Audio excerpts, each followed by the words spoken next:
ads are here. Pausing for ads.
Hello, hello, and welcome back to another live stream on Oculus. Thank you for the raid. Wait, where's my notification? Wait, where's the notification? Twitch notifications. Well, welcome. How was your stream? Hope you're doing well. I was there for most of it. Well, not most. Definitely not most of it. I was there for part of it. Skeletons on skeletons on skeletons. You know a little skeleton gift just to playing all the way. The dancing skeleton thing. What was the one I'm remembering? It's this one.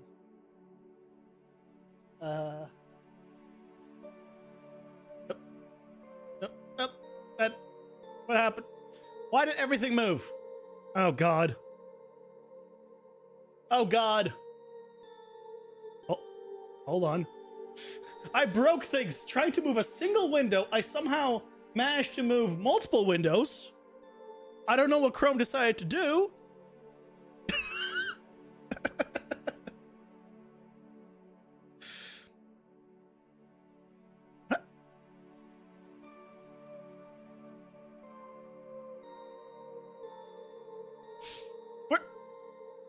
Why is that?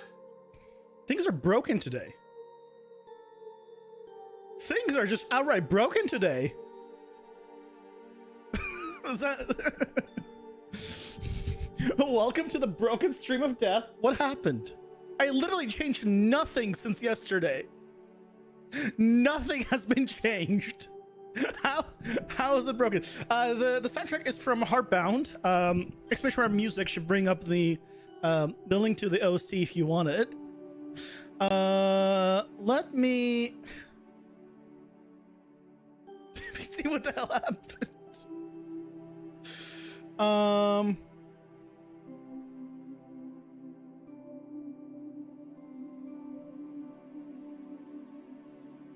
Why is my main monitor? Oh.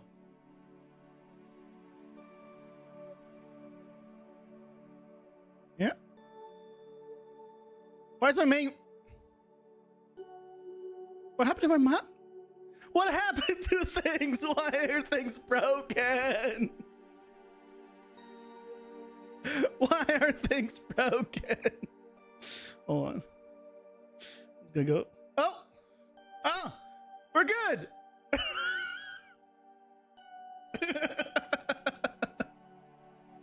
Very merely floating in space, an endless black abyss. Yes.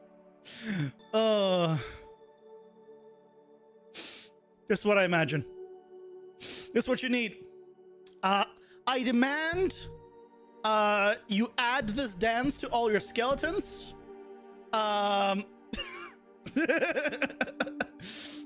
Yes, they can dance on your corpse when they kill you. This is the dance of you.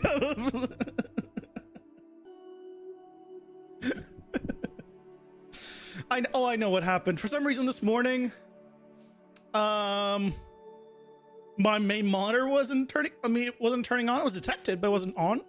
And I think I swapped the outputs on the back of my video card, and so the main one became not the main one, and so that's probably what happened. Whatever, we're good. It's back. Yay. Hi everyone. Also, Helga Guts, welcome in. I'm doing well. Well, I finally fixed the problem with my freaking dungeon system, which was this was, you know, not invisible and should be invisible.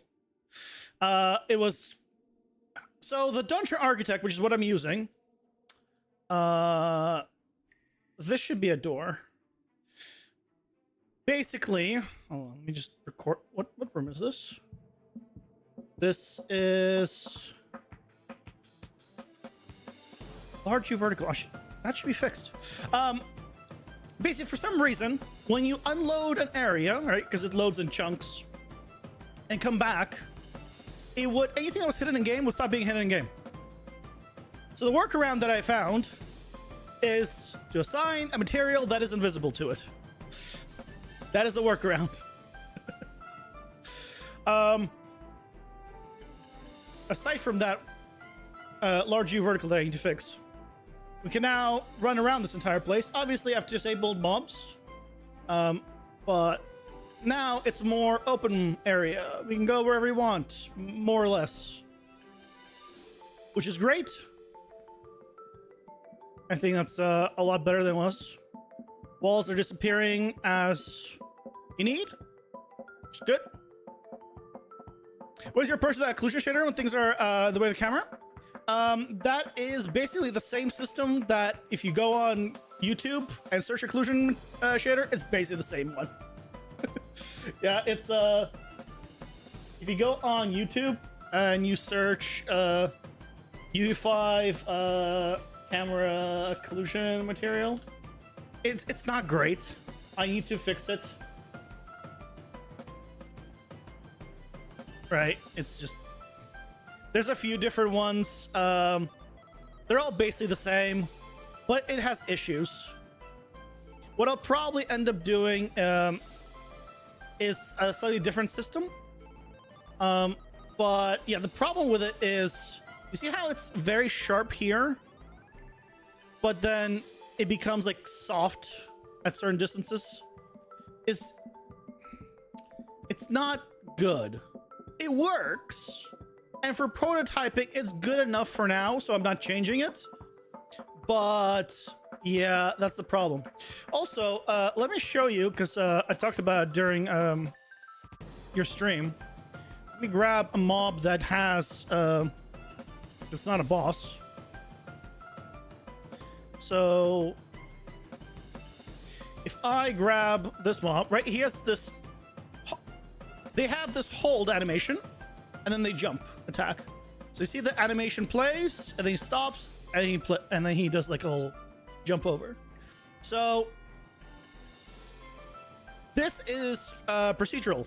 I don't have to like code that in, and I can control how long that is. So the way that is done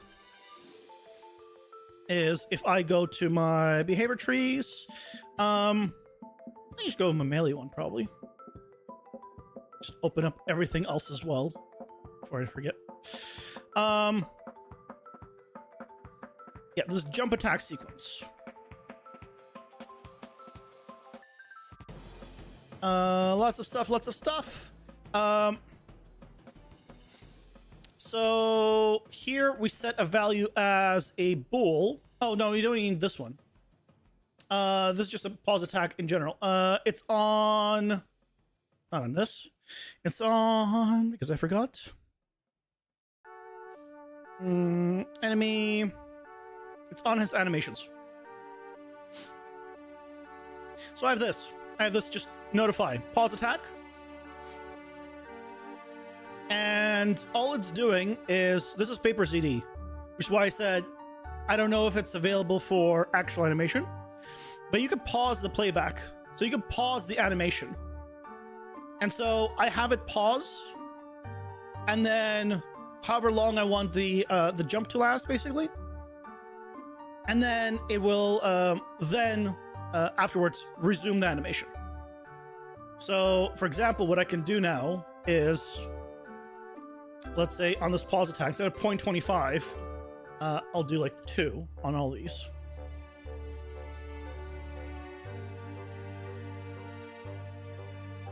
Last one's 0.4. But now if I engage him, he's gonna basically jump upwards because I'm very close to him, but he needs to take 2 seconds. So the only way for it to take longer is for him not to go towards me, is to go in an arc more upwards. Which is why basically it's set up and the times that it is. And the other one is, because I didn't mention it, I have a boss that does charging attacks that is also randomized. So if I go to my my great spider here, this is one of the bosses, and he has a charging attack. Now, to make sure that he's gonna do the charging attack, let's open up his AI tree, and I'm gonna make it so he's forced to do the ramming. Yep.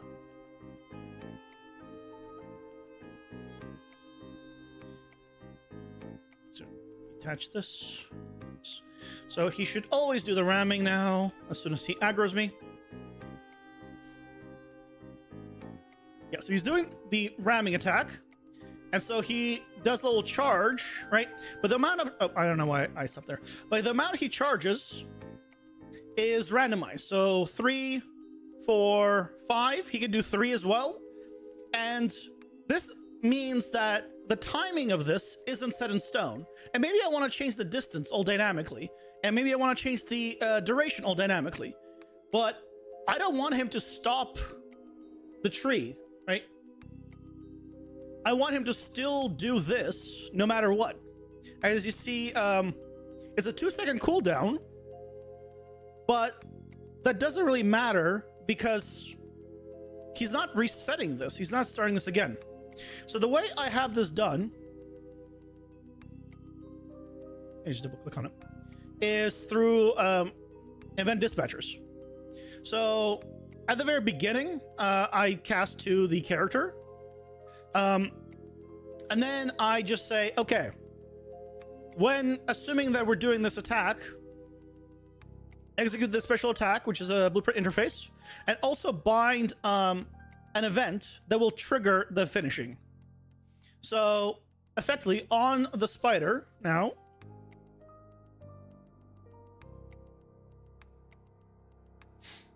and obviously this is all blueprints. Can't really show you C++ for you. Then I can do this. So this is a special attack. It basically, it's a multi-phase thing, right? He has the start of the ram, the middle of the ramming, which happens multiple times when he's changing sides, and then the end of the ram where he stops the animation. So once he does the end of the ram, which again is randomized in terms of like how many I wanted to do, because right here he can do between 3 to 5 rams, so the time is randomized. But basically at the end I just do an event dispatcher, and that's what it listens to in the behavior tree. And basically this behavior tree never says yes I am done until it says I am done, and so this never completes. So I don't need to worry about it going to the next stuff or whatever it is too early or too late, because it cannot, because the only way for it to finish executing is if this actual animation plays. So, right, because this is a variable timed animation. There's 2, 3, this time we did 3, right? So 1, 2, 3, 4, right? And 1, and you can do this the same basic system for any kind of setup. The only thing it requires, right, is, because it's now randomized, is to put it probably on a blueprint interface, and then you can do whatever you want, and just at the end have an event dispatcher tell it, yes, I am done with this code. And it still has, you can still cancel out of it, right? If you have ways, like if my attack state changes, it'll still cancel everything below. So I don't need to worry about, you know, it canceling out when I don't want to or stuff like that. But yeah, that's kind of that's what I was trying to explain. But I was like, yeah, that's really hard to explain over messages. Hey, kicking up D, welcome in. Amazing sprites and projecting ray tracing lights for those? No. Well, it is lit, right? This is literally the sprite shadow. So this is also, they're also lit in general. If I put a light here, right, you can see it's lit. You can see it's being lit from the right. It'll be easier if I change the color. And if I move him like behind him, always hard to move in depth. You can see it's being backlit. It's just normals. The sprite has normals. And so that's all I need, because originally these are 3D models. So I have a workflow that takes 3D models, converts them into, with Blender, converts them into 2D sprite renders, and I take it to Sprite to make them sprite sheets and bring them back into Unreal as full animations. Which also means I can now do things like pausing animations, retiming animations, and things of that nature. And still lit for the environment.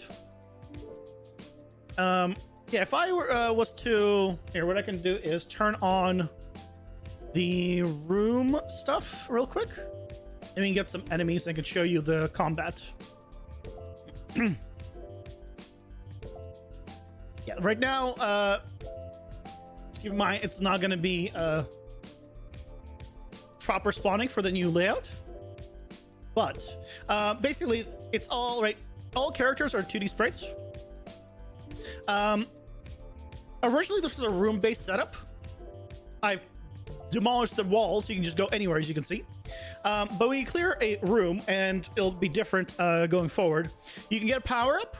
If you ever played Binding of Isaac, all the power-ups stack, right? They kind of all work together. You can change your tiers, you can change whatever. It's fantastic. I love that system. And so all of these are passives. So for example, I am doing melee attacks. And then if I was to get like an air blade, I now spawn a projectile.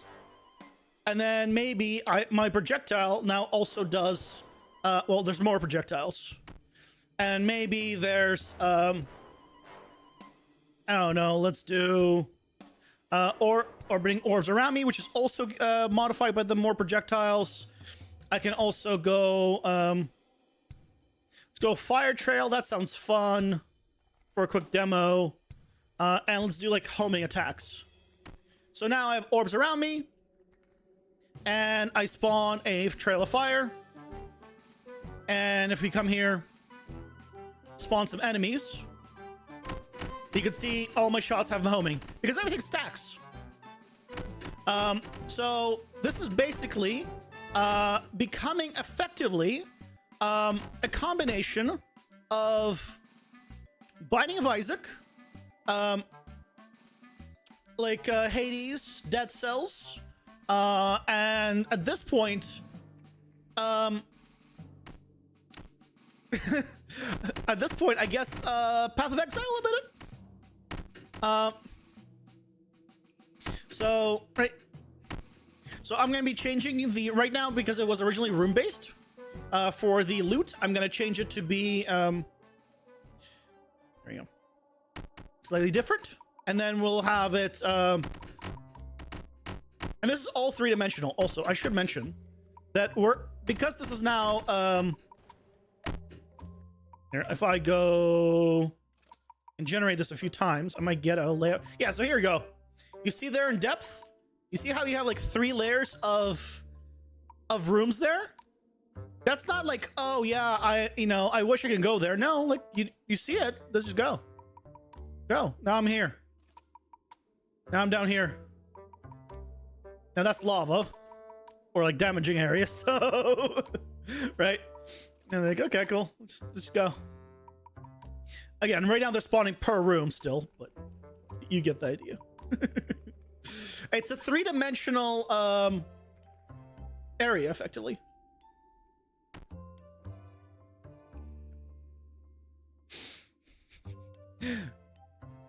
Well, thank you, Kinup. You'll be expecting your Steam key within 2 years. Good work, man. So far, I started this in January, mid-January to end January. I did a game jam, and that's when I realized, oh, I actually can make a game. Because I've never made a game. And then since March, I've been streaming part-time after work, pretty much, working on this. So about like a day's work a week, really, realistically. Yeah, you can see, like, there's like, no, this is my first one. I've never made a game before. But there's like a lot of power-ups right now. I think there's like 40 something. The goal is to have 100. So for example, like I can get an extra dash, and I can have it so I do like an explosion at the start and end of my dash. Obviously, it's 2 separate power-ups, one for the start, one for the end. And this all works together. And fun fact, because you guys came from Odd Oculus, where there's a lot of C++, everything you see here is 100% blueprints. I don't know how to code. So yeah, 100% all blueprints. Nothing here has been written in C++, unless it's like, I think the Dungeon Architect plugin is C++. But otherwise, yeah, nothing here is C++.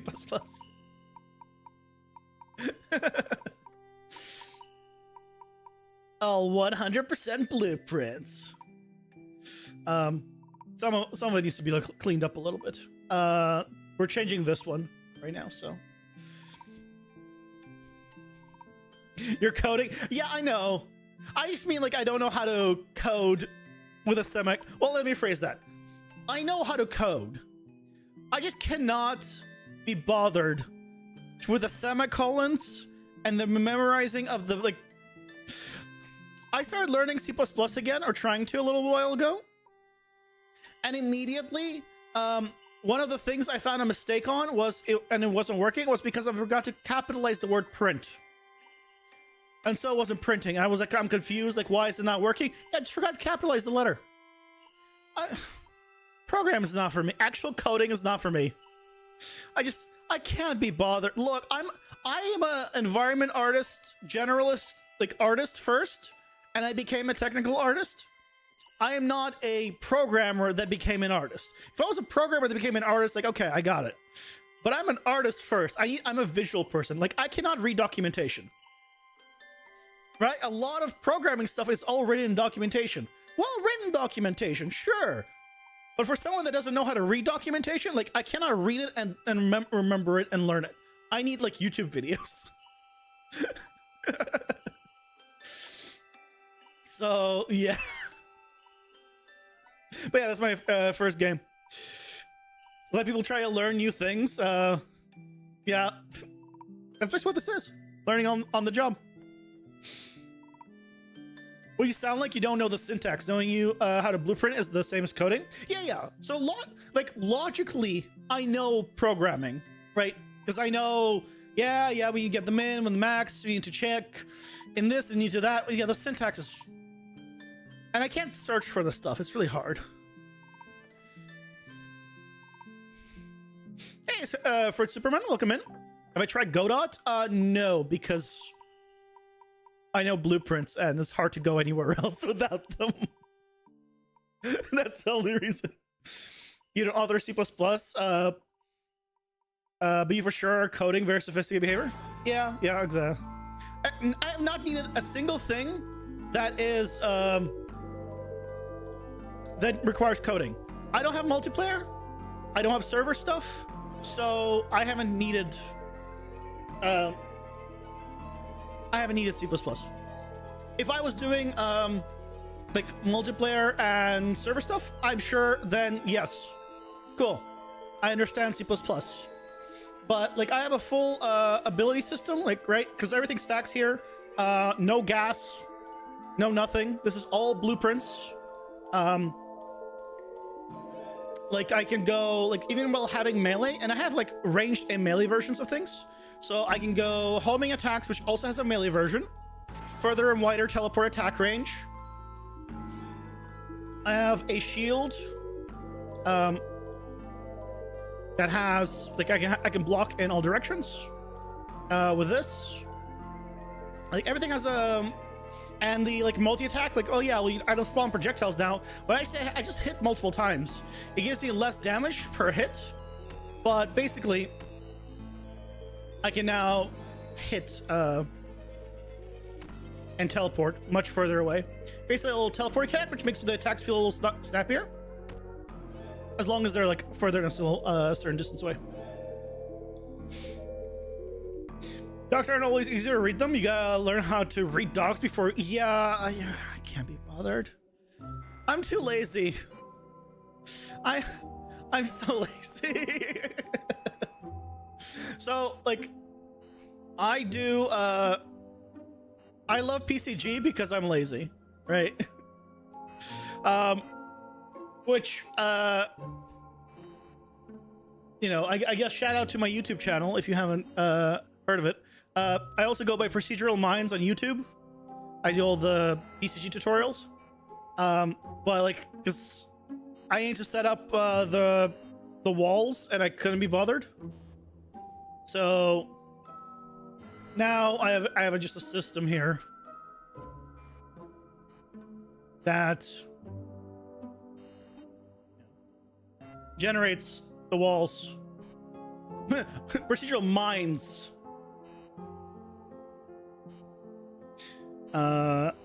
I believe if I do exclamation YouTube. Does this work? Let's find out. No, it doesn't. God damn it. Damn it. Of course it doesn't work. I need to fix my plugins. I mean my commands. I fixed exclamation mark Discord, but I didn't fix exclamation mark YouTube. But yeah, like I just automate things. Nice try with the link, but unfortunately we just see 3 asterisks because links are not allowed. It's fine. Here, here, I'll just grab it myself.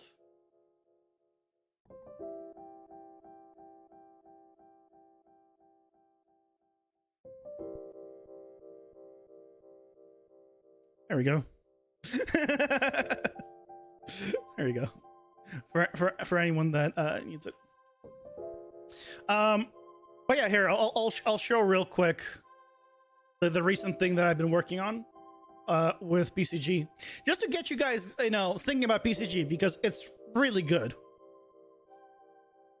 Like I love PCG because I am lazy, and if it means I get to make things easier like this procedurally, this is the full building stuff that I'm making, and this right now has no interiors, right? This is just an exterior thing, but I'm now making interiors with different rooms and doors. Obviously, you see no floor in between each one. What is PCG? PCG is procedural content generation. It is basically a point scatter. Ads are here. Pausing for ads. And I'll explain more after the ads, so no one misses anything.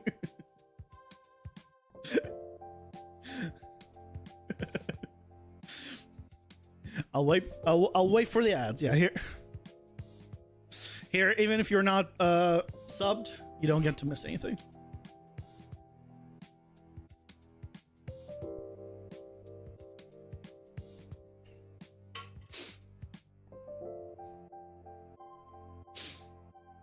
Yeah, PCG is freaking amazing. Even if you use it like not for runtime, just using it for building things, it's so good.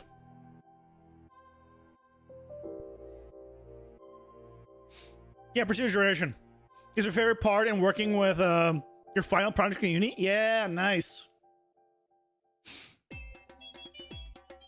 Yeah, it's just so good because like if you need to make right different interiors, it's like, yeah, here we go. There's different interiors,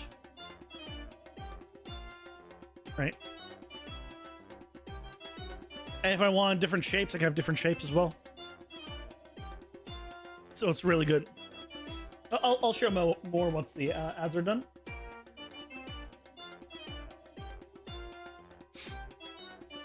I mean, apartment complex automatically generated the layout on the floors, along with the textures, windows. Yeah, nice. Yeah, that's good. Basically, you know, proceduralism is the best because it just means you don't have to manually do things. I do not like repetitive tasks for the sake of being repetitive. I just don't. Like, why? Repetitive tasks suck, and that's where PCG comes in. Because if I got a know that says, hey, if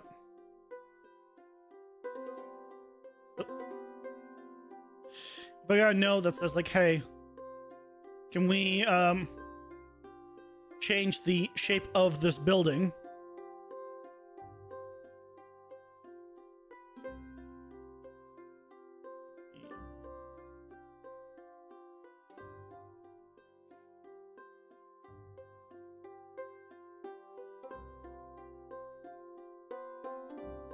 Seems like there's still some stuff I need to fix on this one, but you get the idea. You can quickly go in and change the shapes. And it all gets updated. Hey, Destroyer, welcome in. How's it going? Hope you're doing well. Yeah, this entire thing is a YouTube series now on YouTube. YouTube series on YouTube. Yeah, that makes sense. Also, there's other stuff you can do like to automate your workflow.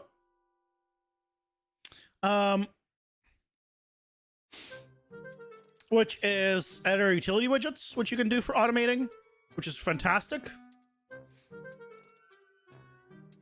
Right? Because like in my rooms, like I have this floor everywhere, right? And like, let's say I want to modify this entire floor in one go. This is all different pieces, right? Because it's just blocking. I'd be like, select my material. Done. I've selected all of these. Right? I want to get all the walls. Select actors. Selected all the walls. Or I can select from this drop down and select, like, let's say I want all my navlink stuff. And now I've selected all my navlink, or better yet, mob spawn locations. And there's all my mob spawn location. Yeah, it's all made with blueprints. Area utility widgets made with blueprints. Yep. So I can really quickly just select things because I can't be bothered to go into the outliner, search for it, and select all of them and whatever else. I can just select one of them and then select by actor. Or select actress here.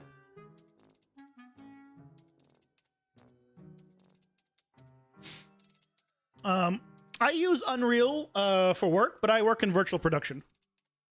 So, very different. But yeah, I've never been in the game industry. I failed to get into the game industry many times. They don't want me. The game industry doesn't want me. And so the only way to get in the game industry is to do my own thing. But yeah, today the plan is to modify how the mobs are spawning. Because right now they're spawning by room, and we don't want them spawning by room. We want them to spawn basically when the room loads, so they're already there. We'll probably also end up changing the amount of mobs and how hard they hit and all that. Also, there's a lot of blood. I don't know if you like blood, but everything bleeds.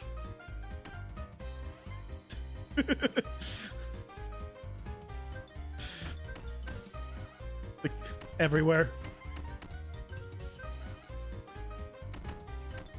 And also onto the walls there. Why? Because it's awesome. The way I work is like, the way I do things is I figure out, hey, does that seem fun? Yes, let's do it. It's as simple as that. If I think it's gonna be fun, or if it'd be something that I would consider be fun, I'm adding it. Simple as that. I don't have a like, yeah, it really needs to be like this. No, am I having fun or not? In the end of the day, no one that plays a game cares about anything else as long as they're having fun. This game can be hideous, but if it's fun to play, people will play it. This game can be janky. This game can be buggy. It doesn't matter. Is it fun? Right? Goat Simulator. Buggy mess, but it's fun. So people like it. So yeah, it's as long as I get it to be fun, and everything else is whatever. Just give my scope creep as a factor. This is all prototyping. I cannot scope creep because that involves having scope. I have a general idea. Let me show you something. Let me show you where this game was during when I created it for in January originally for the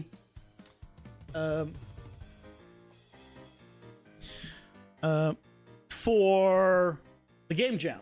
Let's see if I still have it. Yeah. I have always enjoyed making things solo. Well, and I can go. I don't care. Nope, not this. Not this. That's wrong. Devlog.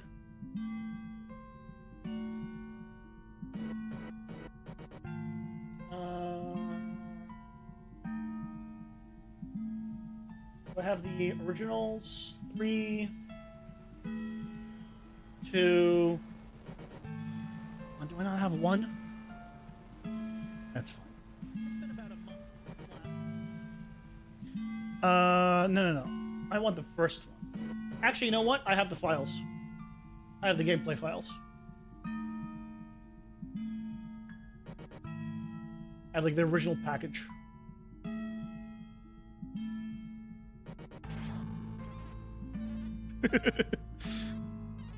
This is the original game. This is it. This is the original camera. This is the original game. Obviously for the game jam, I had to decorate the environment and stuff.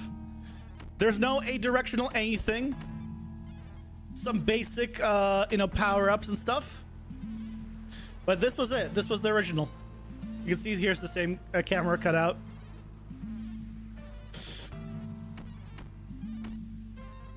A little dash as well. But this is where it started. And originally I wanted like a directional stuff and other things, but I couldn't do a directional. Also, the camera for this is terrible because you're playing in depth and it's hard to tell depth. But this was my little 2-week game jam while working a full-time job. So, you know, it was, you know, but this is the same game. In fact, right, if I go to the main menu and press play, it's the same game. And there's now like active items also. Here you got a glider. And the shadows in the current game help with the depth issue. Same with the camera is the big one.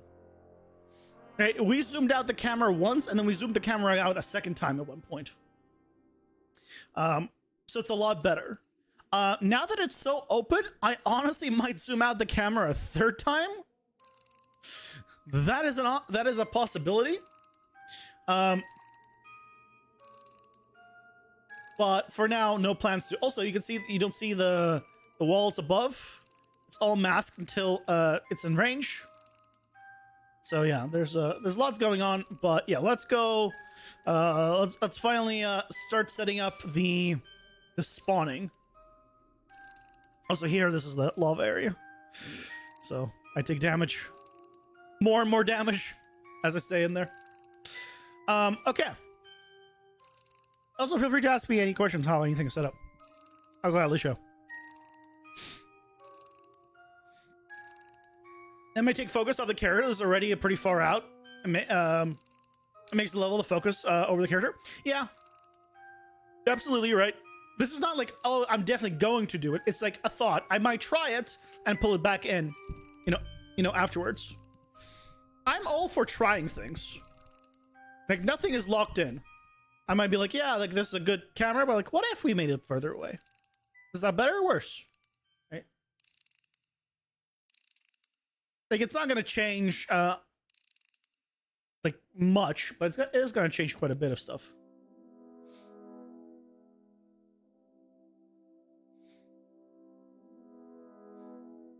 Oh yeah, you're fine. Yeah, feel free to, like, even if I say no, that doesn't mean it's not valued that you even suggested anything. So yeah, always feel free to suggest stuff. A lot of the stuff here is suggestions.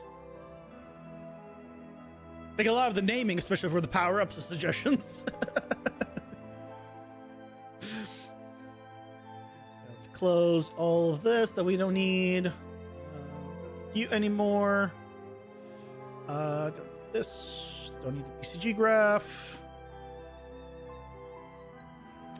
Game mode we might need. I don't think I need the enemy, the wall generator. Okay, that's really all we need. What's stream schedule like?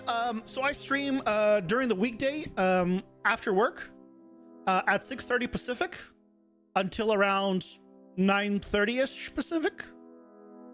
So I stream about 3 hours Monday through Friday. Fridays, depending on whether or not I have a video all set, like figured out. Sometimes it's PCG day. Otherwise, Monday through Friday is that. Saturday is when I record and edit videos, so I don't stream on Saturdays because that takes way too long. And then Sundays I do game day.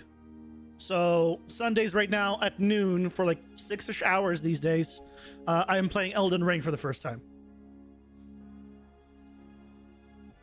So yeah, it's fun.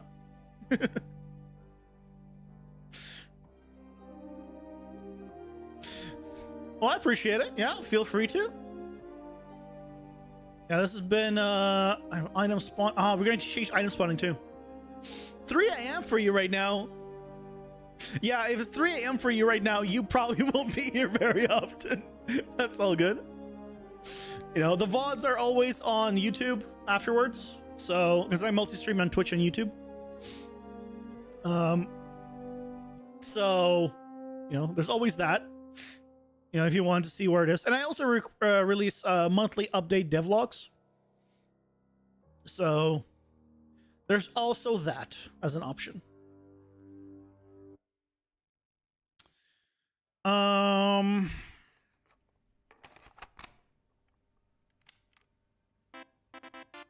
Feel like interacting more than just following them? Yeah. I get that. I definitely get that.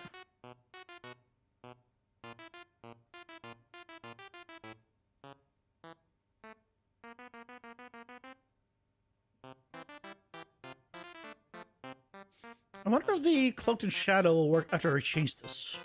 So now I just disabled spawning of the mobs. So I'll do everything that has to do with entering the room, but no mobs will spawn.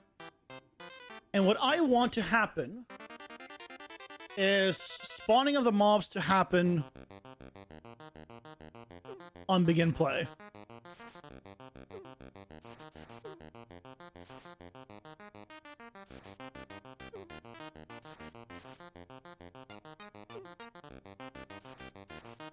So when the level loads. You got incoming Unreal projects this is helpful to learn from? Nice. Yeah, anywhere I can help. Feel free to ask.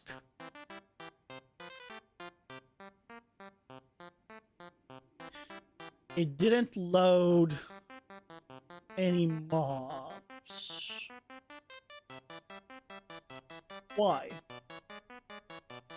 Oh, because it needs the spawn locations. And that's not set until after.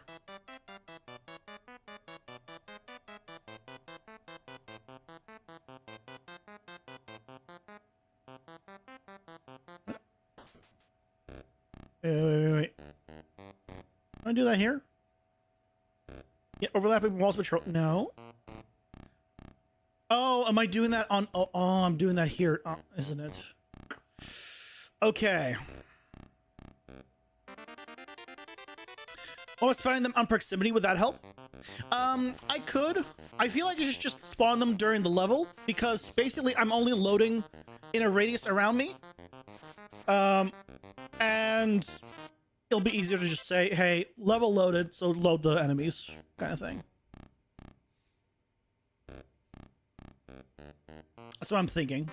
I could do it based on proximity, but I don't want happening though, is because you could like dash around, is you going into a room, because this is how the current system is designed, which is you go into a room, right, and then they spawn. So if I keep running, right, oh no, I have enemies behind me. I'd love to just see them. Akin to, you know, ARPGs where you just see enemies in the area. So that's kind of the idea. We'll try that. And see if that works. So what I need to do is this entire thing. I need to do this.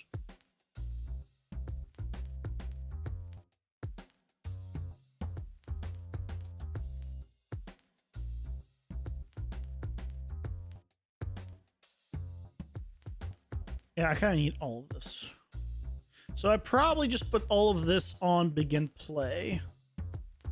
So what we can do is just a custom event. Spawn mobs test.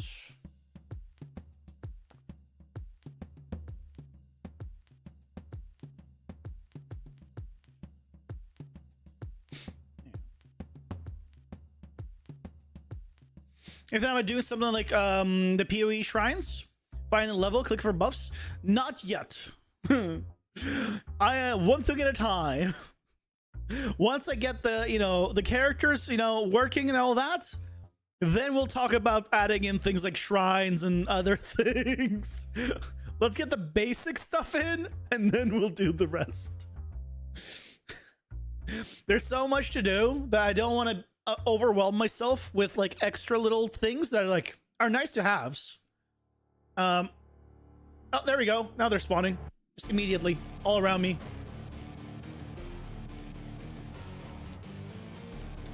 Excellent. Now the game mode referenced isn't valid yet.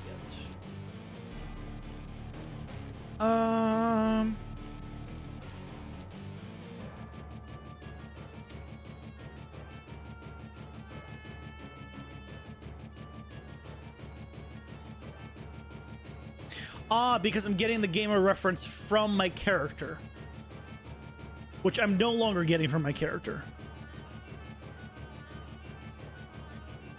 I can get the gamer reference from the game mode, I guess. I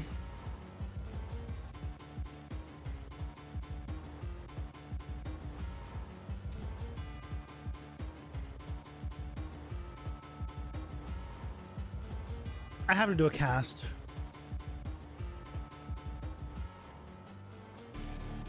Yeah, I have the game mode, right? All that information is in the game mode, which is what I need, which is available anywhere. I just didn't want to do a cast.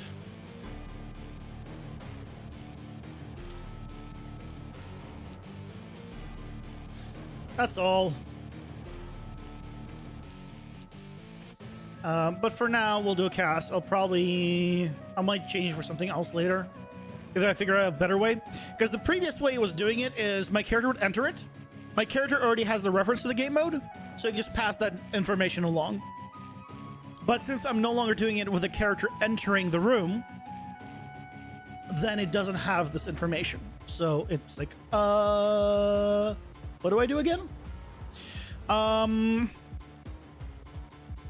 Actually, what I can do is go back here. I think the thing that I'm actually going to need to change isn't that. I'm going to need to change this. This is a power up I have, which was making it so when you entered a room for 10 seconds or until you hit an enemy, you'd be undetected. So the enemies could not see you, which is nice. Well, it's a room-based thing. You get into position, but it doesn't make sense anymore.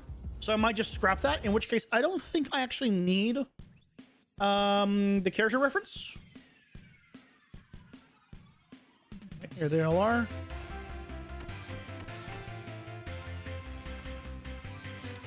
Still doing it. Activate room. What is complaining? Because I'm doing... Okay, yeah, I don't need to activate room anymore. Okay, let's just take all this and just duplicate it and...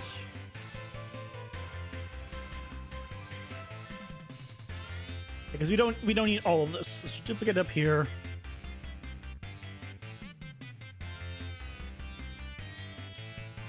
Put this here. Oh, I didn't grab.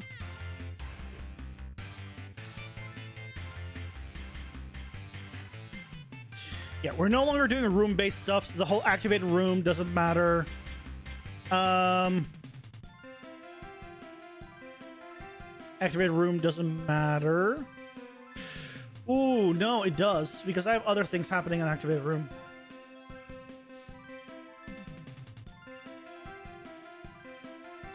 So I do need to do the cast.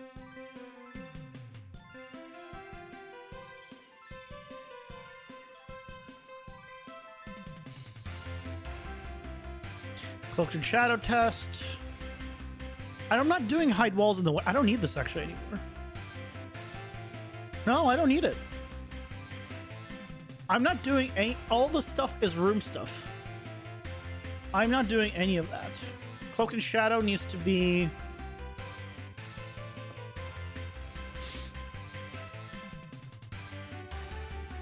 like an aggro thing. Yeah, so... Right now, the way it works is even if a mob sees me, it won't pull others. But if I hit something, that guy got pulled because of an audio thing. I probably will make it. Oh yeah, they don't have a pathing between. Still, I'll need to change up the pathing system. I don't think they have pathing in this room in general. Yeah. I'll need to set it up where if one aggroes, I'll want like packs. That's something I'm thinking of doing. Making these guys weaker, because right now they're pretty strong. Like this takes like a few hits. Even though no power-ups, it still takes a few hits. So I'll probably make them weaker, not do as much damage, and then I can spawn more of them as packs, and I'll be a little better. As crazy as these BSPs look, it's still rather than over C++. Blueprints, the thing about blueprints is, let's say I'm here, I can tell you where everything is. Here I'm doing hiding walls based on rotation of the room. Here I'm getting overlap. Okay, this is item spawning, here's spawn, and I can zoom into it. When I was trying to learn C++,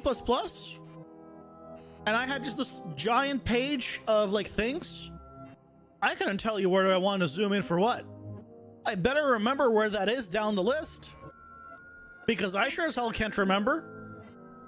I just at a glance, I can't do it. And which is like, again, this is a me thing with not being able to do coding. I'm a visual person, so, right?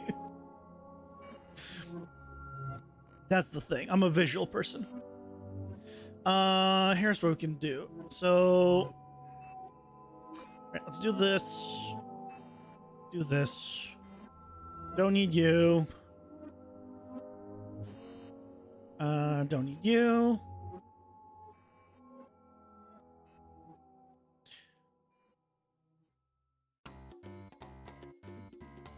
And here we can do spawn mobs on level load.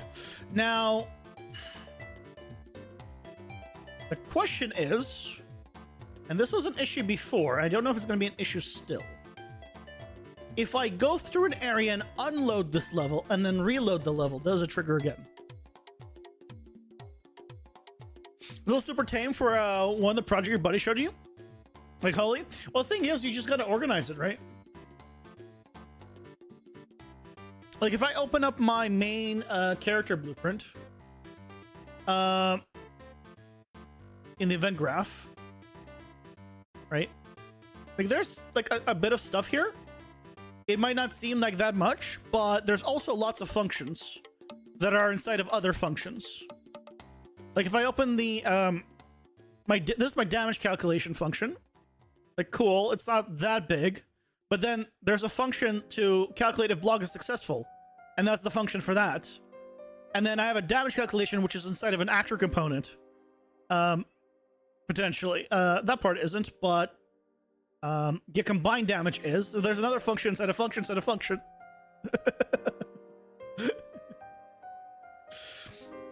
How do you do camera culling, by the way? The one where it calls the object to show what's behind it? Are you talking about let's see if I can get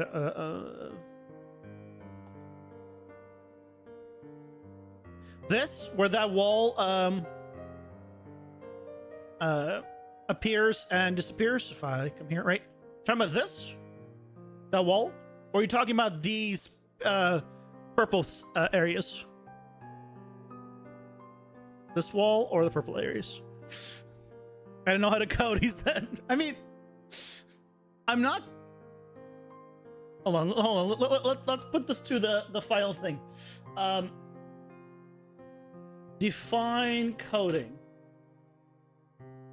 Process of signing a code to something for classification or identification. Actively, the process or activity of writing computer programs. I am not writing jack. Functioning as a genetic code or determiner for an amino acid. Okay, that's entirely different. Define programming. Yeah, still the writing computer program. I'm not writing jack. I'm not a programmer. I'm not a coder by definition, on a technicality.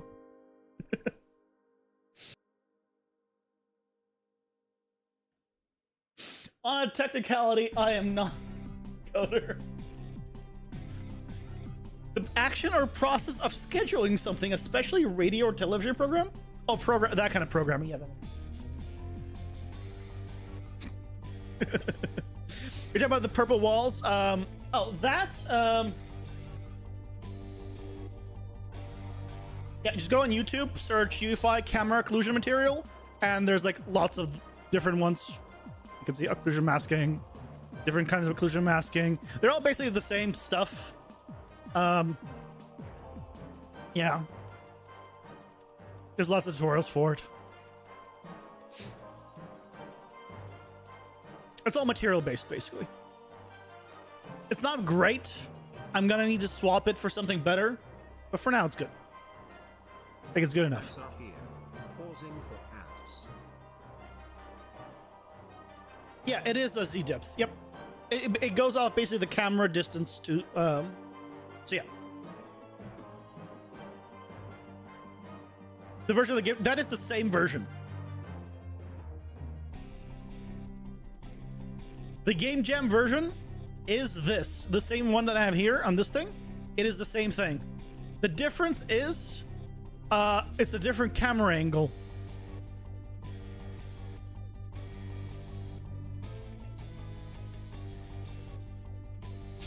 Yeah, materials in Unreal I absolutely love. That's what brought me to Unreal first. Before anything else, the Unreal material system, even back in the day, the first Unreal that I used was UDK. Back in my day, we didn't have numbers. Which is ironic because it was with Unreal Tournament 3. God, Unreal Tournament, that was a great game. If only. If only.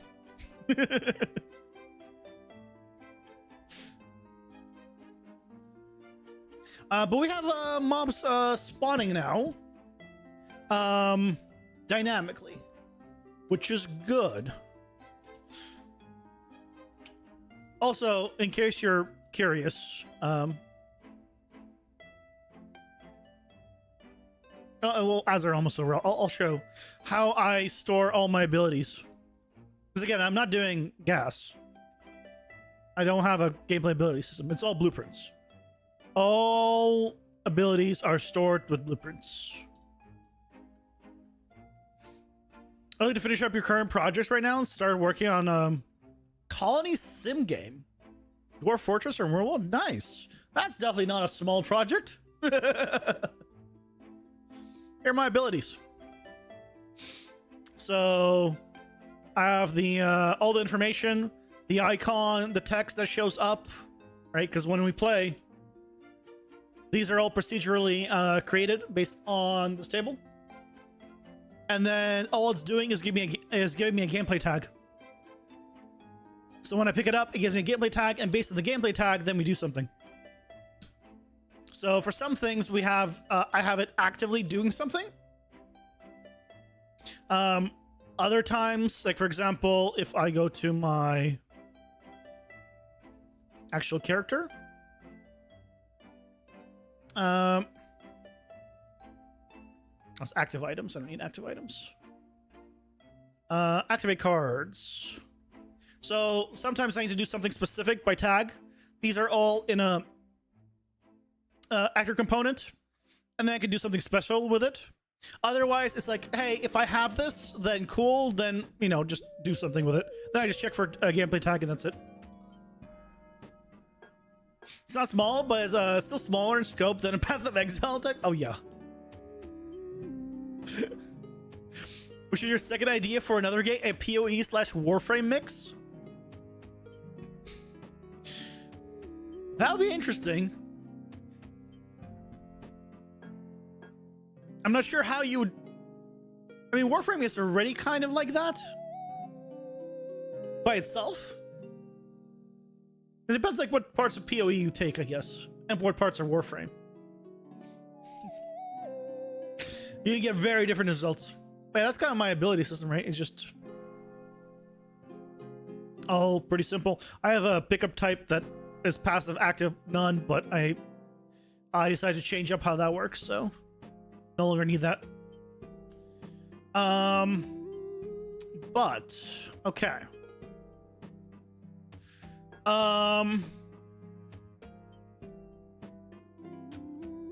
So what I also want,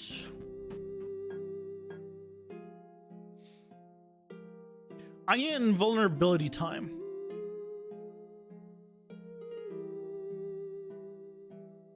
When we spawn in now, if mobs spot us and we're just standing here, I don't want them to attack me.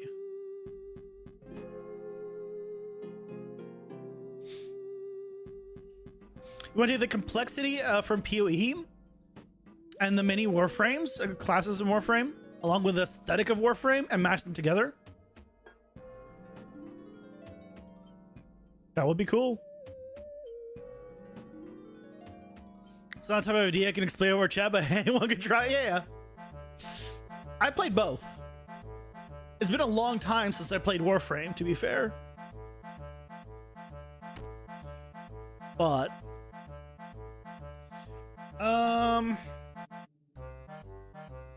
okay, I need a different navigation volume. So right now, the way we were doing it is it was room based, right? So every room had a navigation, had a nav mesh, basically. I can just do this.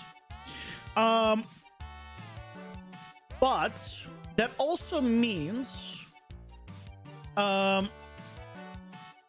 they cannot leave the room, basically. What happens if you have multiple? Are you fine to have multiple?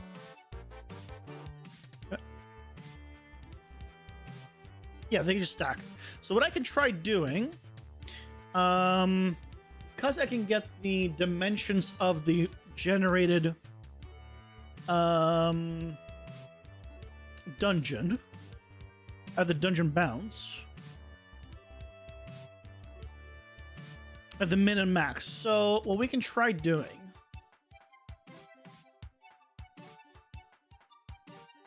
how nav mesh bounds can I with scale?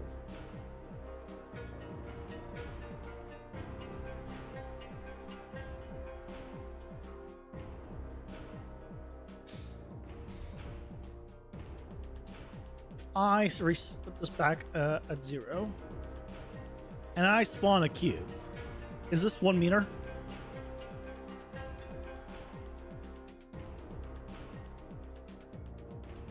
No. How big is this by default?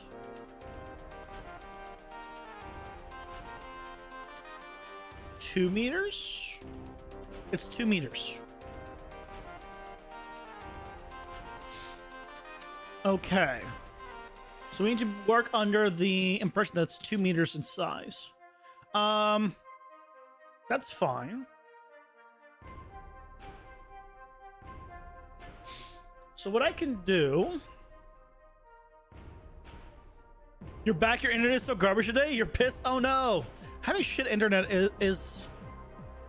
I won't say it's the worst, because there is such a thing called your computer is just messed up and you can't do anything. That is technically worse. But having shit internet is really bad these days. It really is like a necessity in this day and age.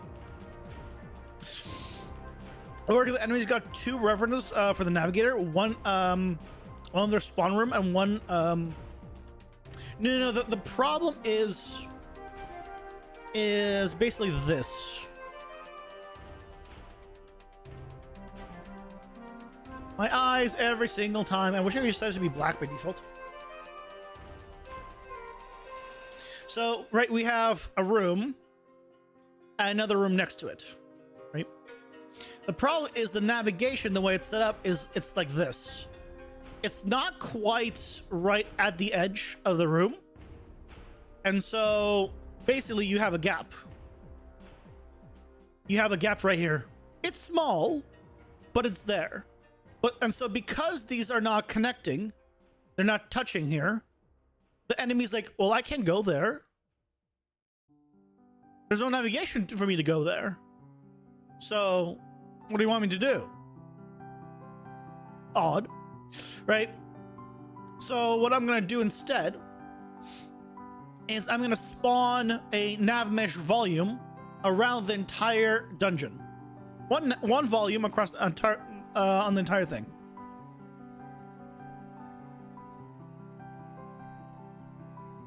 That was the spawn room. The spawn room doesn't have a navigation mesh volume because there shouldn't have been anything spawning in that room anyway. So there was no reason for me to place one in there. Yeah, the original spawn room is this one. And yeah, there should be no mobs in here originally on the room-based system. So there was no reason for me to place a navigation mesh in here. Yeah, I press P, nothing happens. So that is why. So what we can do is spawn actor from class. Can I do nav?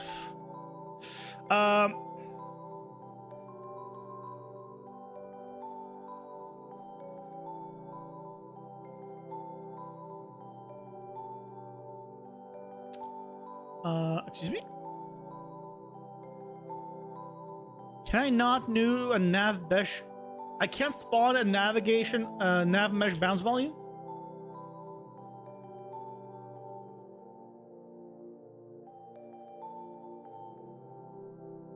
I can't spawn a nav mesh bounce volume.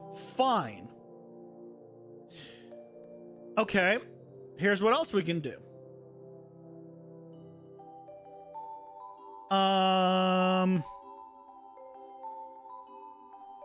I can get actor of class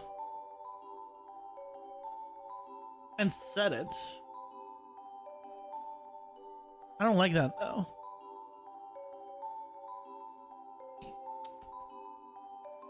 I guess it may, oh, what I can, oh, can I put it in a blueprint?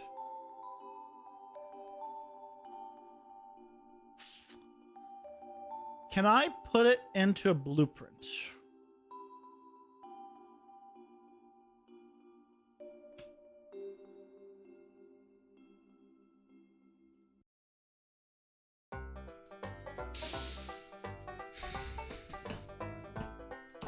Nope.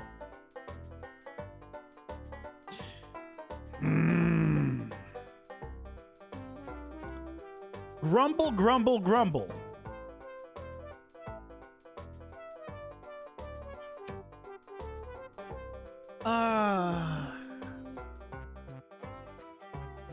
I mean, I could just put it manually and just make sure it is big enough, basically.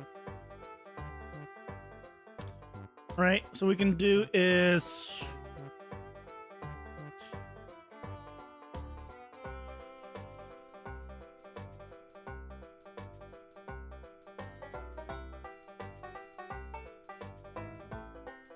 right. I just spawn the, yeah, I'm trying to spawn it dynamically, but like normally you can't modify it, like spawn at a runtime, so it's not letting me spawn it. It's possible it could be done in C++, but it's fine.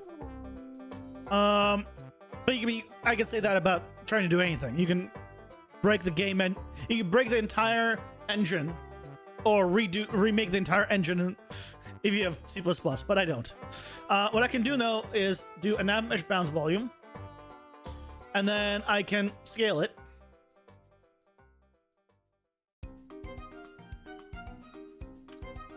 Way too big.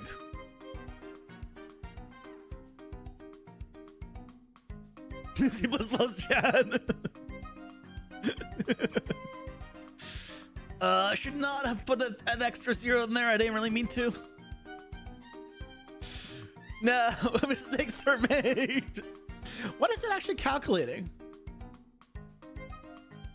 There's no, oh, I guess it's trying to calculate the navigation. Shape of volume is defined by BSP brushes, and these cannot be spawned at runtime. So if you say spawn an average bound volume actor, it won't be fully functional. Oh, there we go. What I wanted was this. Let's see if this causes issues if I just try using it now.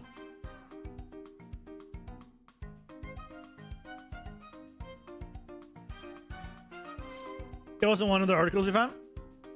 I see.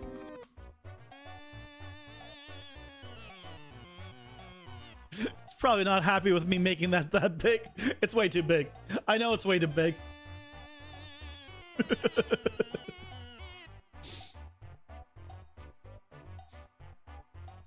Yeah. Should not have made it that big.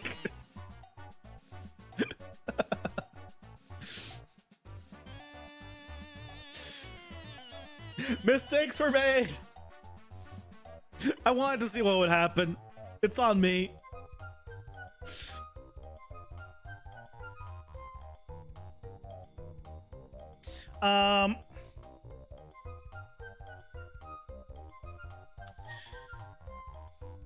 No, we're fine. We're fine.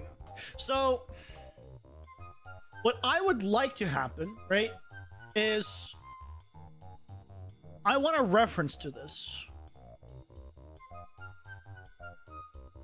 Oh, you know what I can try?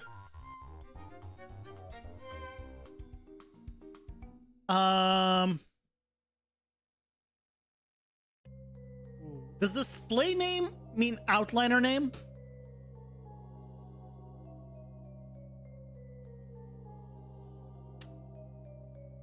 Does display name mean outliner name?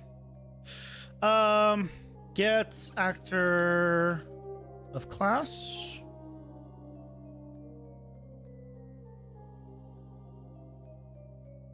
Nav mesh bounds volume. Print the display name.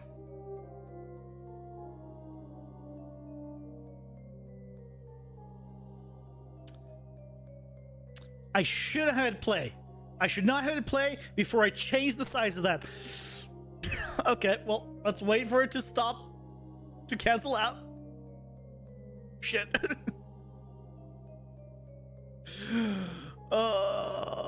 Mistakes. Oh, there we go. Okay, cool. Let me change this back to default.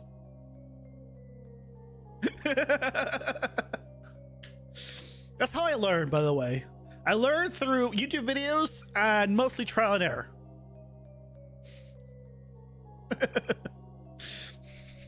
You gotta learn with mistakes. That's fine. I'm fine redoing and changing stuff like constantly.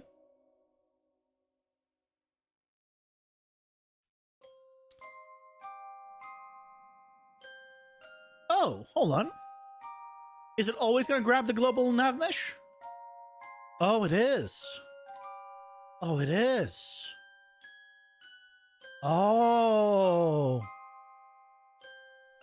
Well, in that case, if it's gonna be consistent about it,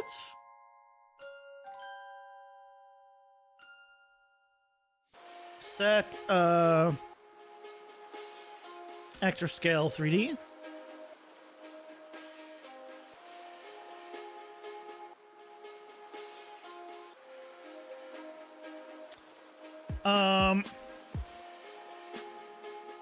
Actually, I do need it to separate. So I need get the size of this. So X subtract one from the other.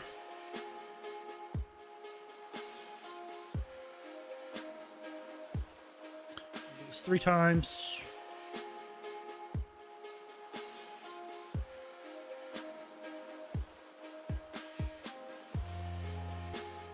Then we want to divide it by 200, because that's in centimeters and that's in like 2 meters cubes. And then we want the absolute.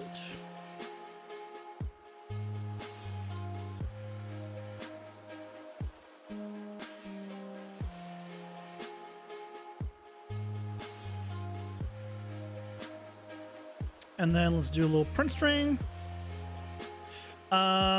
Get actor scale 3D.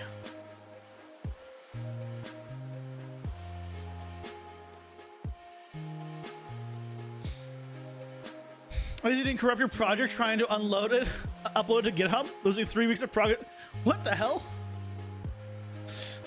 I use GitHub. Wait, what happened? How did you corrupt your project uploading it? Do you have an idea of what 2 meters looks like?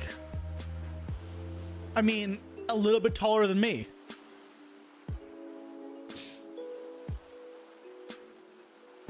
If you mean just in general. I've played Minecraft. I know what 2 meters looks like.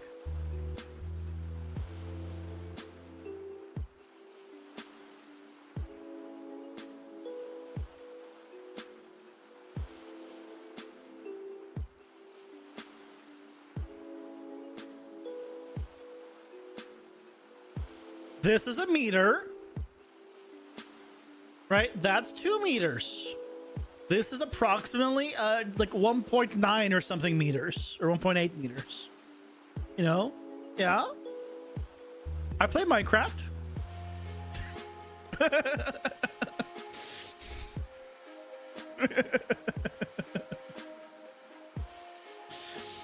project was missing a LFS file or something like that, and forced uploading without that file broke your project. You had to revert back a few weeks. Oof. Yeah, I don't use LFS, so I don't have that problem. 90, 90, 37.5. Okay. Question now is if I grab aggro on you guys.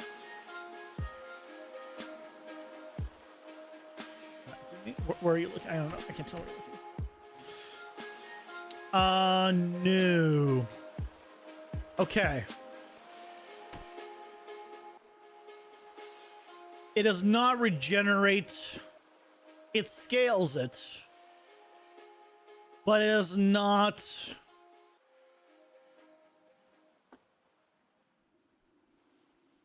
actually scale the navigation at that point. So what I can do then is, now that I know the approximate size that I need it to be, I can just scale it to be that size. 200. Which, for record, I scaled it to 200 because this is approximately the right size I need it to be. The previous one that I scaled it to was 50,000. Now, I don't think it's still working. Okay, so this one will not work this way. I need to do it by room. I just need to increase the size of it. Okay. Fine. Fine. If that's not going to work, we can do it the room-based way.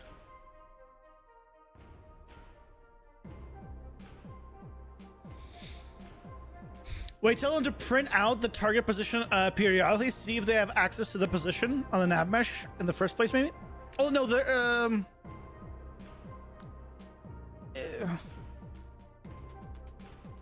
if there was a way of getting to me, they would have walked to me. The way AI works is if I go to a location where they have no navigation to, they'll just stop. Because they don't know where to go that's closest to me anymore. I am outside their navigable range. So they won't even go to the edge of it. Because they're like, I don't know where he is in general. So that happens only when there's like nothing. So what we can do then is... Right, go here.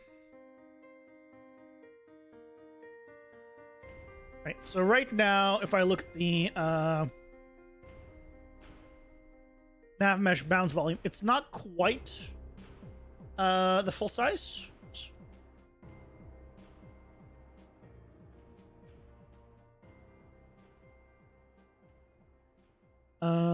Where is it? There it is. So I need it to go basically right up to the edge. Or actually, I could probably have it go a little bit further. Honestly.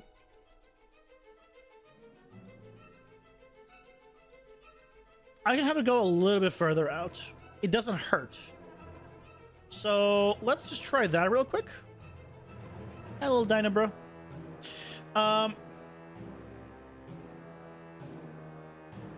This should be relatively quick to do.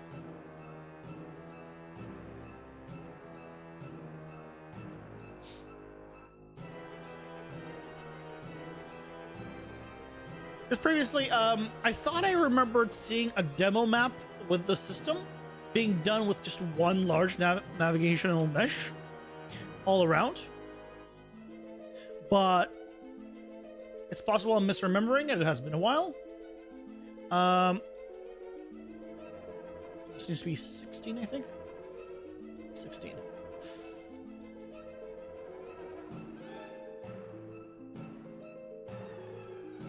Oh. I just have 2.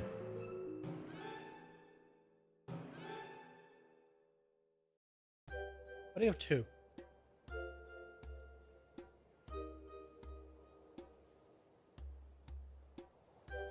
Odd.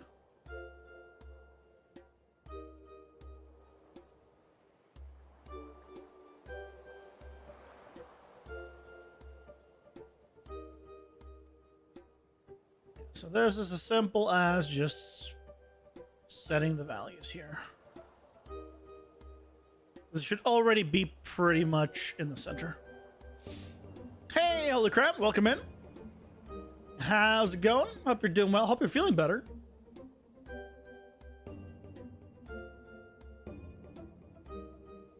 No, you don't need to apologize for your brain not working. That's just me normally.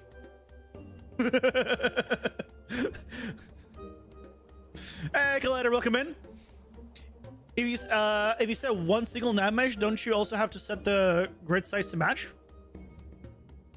The recast nav mesh should take care of that. It should use that.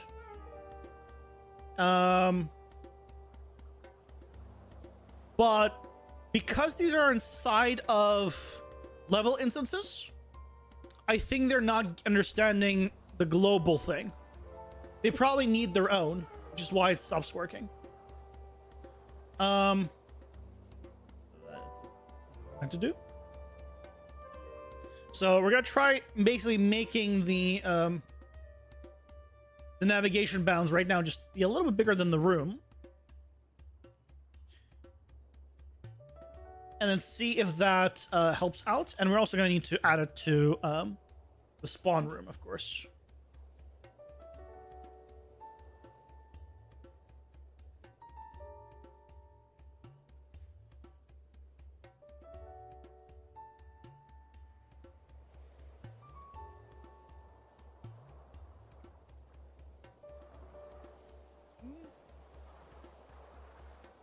Almost done with the rooms. Get the Y room and then the spawn room.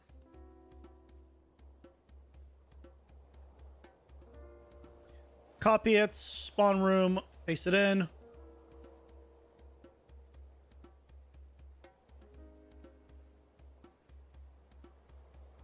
There we go. Okay.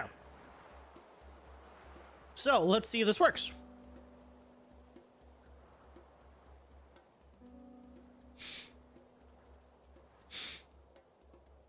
You feel a lot better?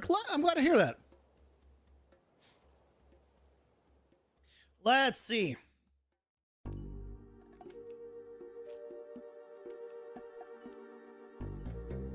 Grab aggro on you.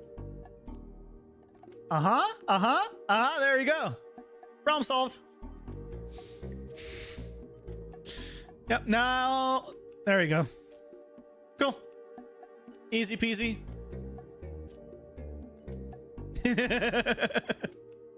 Okay, we're not gonna bother with the one on everything. We just have them per room, and then we can configure stuff. So this is all good. Yeah, with it being a little bit over, it takes care of that issue. Sweet. Okay. So the next thing I wanted to do is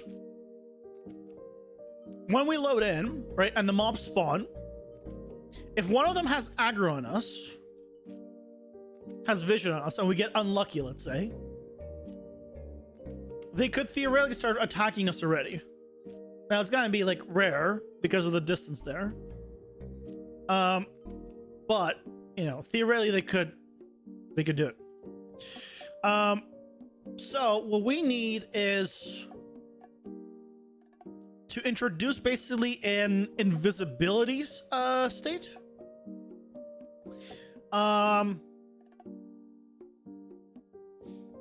Where if I am invisible, then they don't see me. And after a minute, let's say, I stop being invisible. Or I mean, it doesn't need to be a minute. Just be infinite. If you're not moving, then yeah, exactly, a grace window. Pausing for ads. Yeah.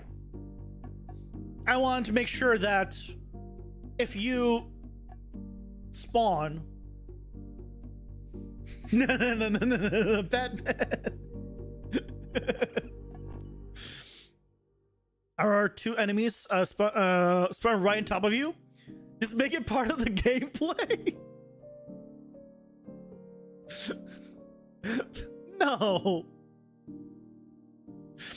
I played Risk of Rain 2. I didn't like that part. Risk of Rain 2 was so stressful. No, I don't want to recreate Risk of Rain 2. After playing Risk of Rain 2 was like one of the few times that my hands hurt at the end. Because I was holding onto it so tight, to the controller so tight, because I couldn't like stop focusing. Because there's a countdown.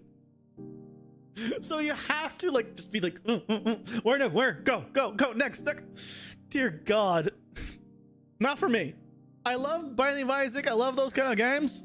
Risk of Rain 2, it needs a pause. It needs a like, okay, I can breathe moment.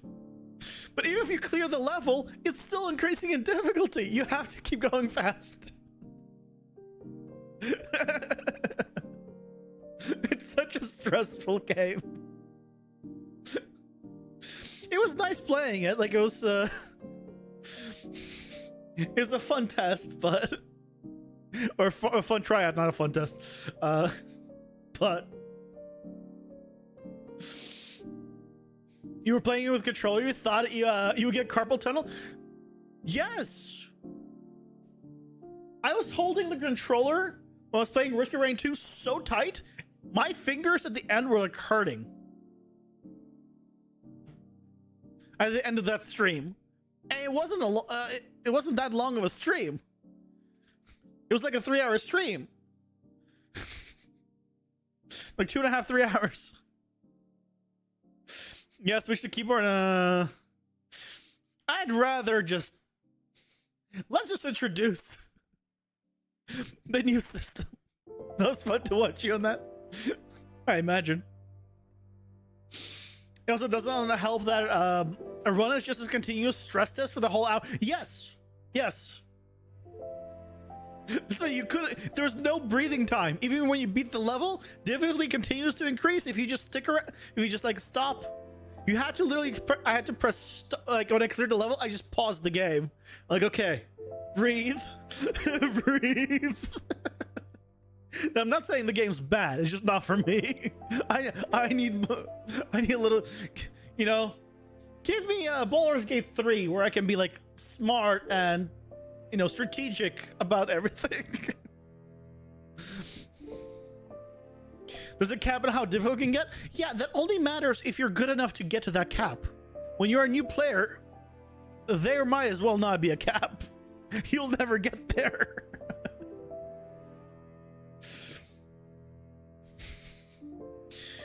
So you 200 hours before you calm down with everything? Yeah, I made it to what, level 4 or 5, I think, in one of the runs, which I think was pretty good, thanks to the one healing bot that was following me.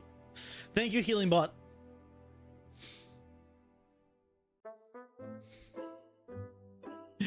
Yay, healing bot.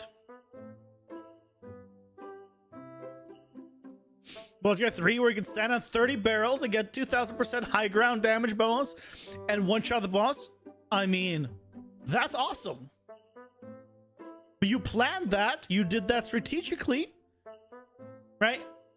You had methods of doing that. You didn't have to. I like that. I like those kind of things. But I'm an RPGer at heart in general. I'm also not a shooter at heart, so that I don't have the like an old man. I can't deal with these kids and their shit FPSs.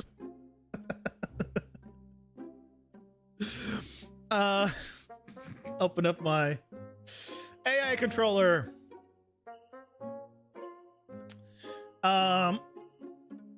Yeah, I don't need this anymore. I can just kill this. Yeah, I'm just killing that. Okay. So what we need is here.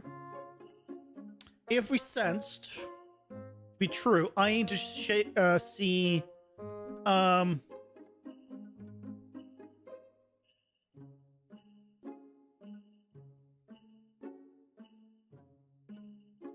where am I setting this? It's been a while.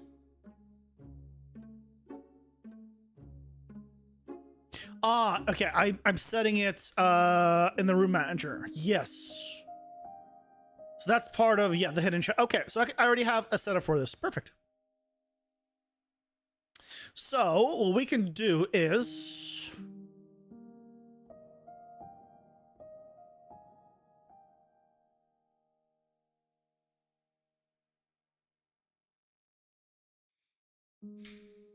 no. This is if this variable is on the enemy. I need it to be on the player.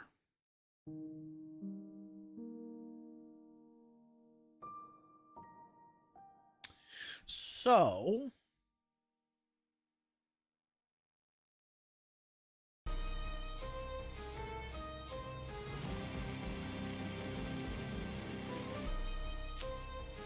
let me just do a little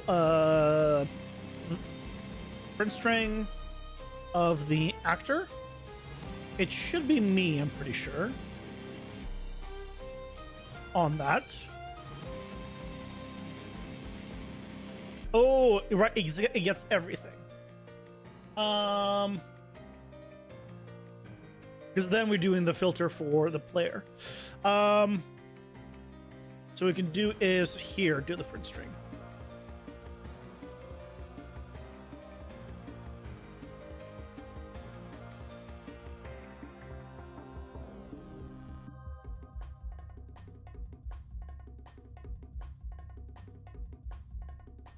Yep, now it'll only get me. It also gets others.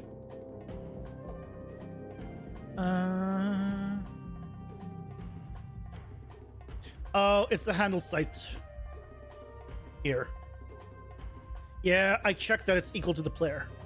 Okay, that's where it is. Okay. So, what I can do is check if the player has a gameplay tag. You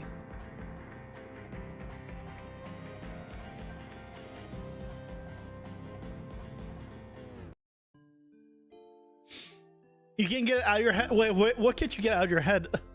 Collider.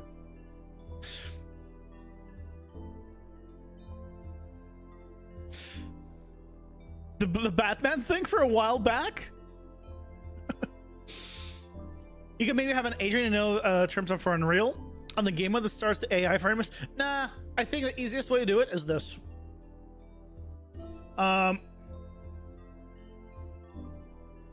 Here's how we do this. So we've confirmed that it is the player here. Yeah, Batman. So now what we can do is get the actor and do check has tag. We're gonna check if it has a tag.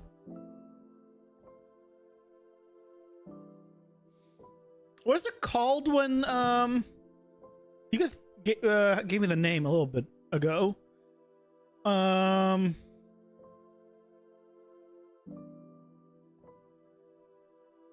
Grace window. That's what it was. So we can do a new gameplay tag. If I put it under status. How did I already skip the name of it? Grace window. Jesus Christ. Grace window. Add new tag. So we're gonna check if we have a grace window. As long as we do not, then we continue. Simple as that. Right? And so now if we come here,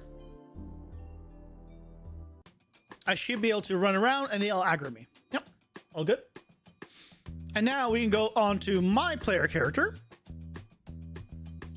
And for testing, I can just go gameplay tags and just give myself grace window. And now they should never be able to see me.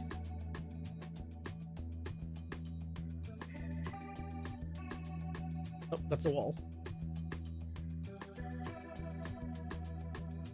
Yep. Look at that. Can't see me. Ta-da! Okay. So what we can do now is on begin play.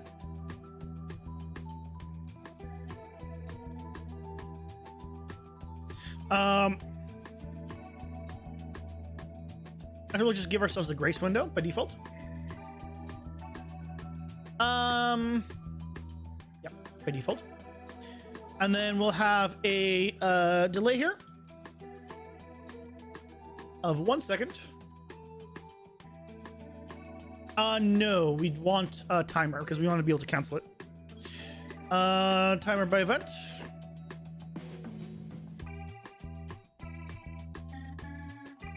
Custom event.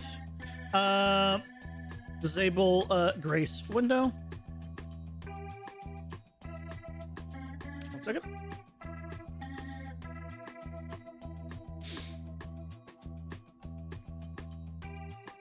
He's so glad glider job air is done. Flies away in the dark. No, no, no, no, no, no, no, no, no, no, no, Batman. Don't want to get used to blanking out on basic terms. It's just a work hazard. I mean, yeah, that's a normal thing for me, especially this late. It's 8 p.m. already here. So, you still want a timer? You have a great power up.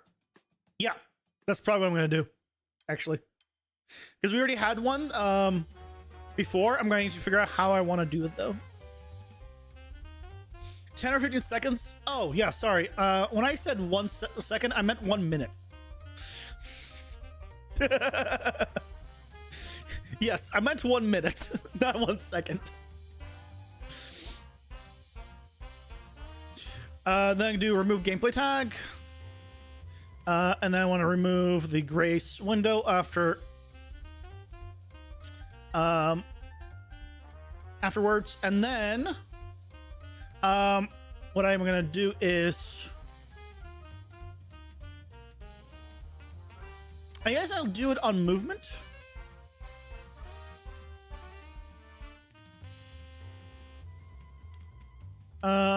Just remove the gameplay tag. This will trigger every time.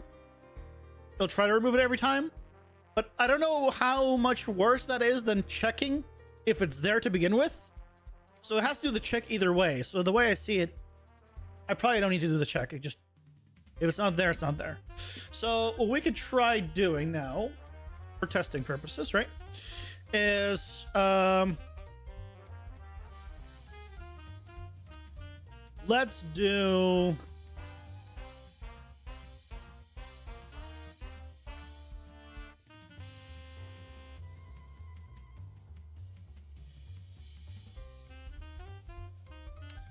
here, just do a little print string here. Gets gameplay tags, or I guess I should do check has tag. Grace.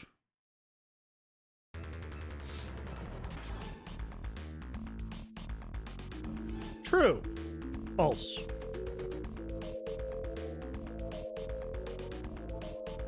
Still false. Why? Okay. Let's not do that there then. I don't know why it didn't keep it.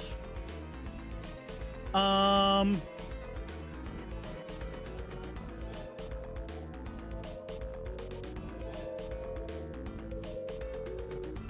event possessed, what we can do is at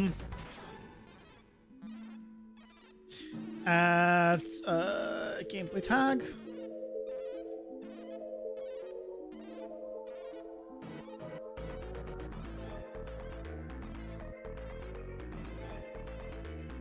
True. False. False. Well, the thing is, it should be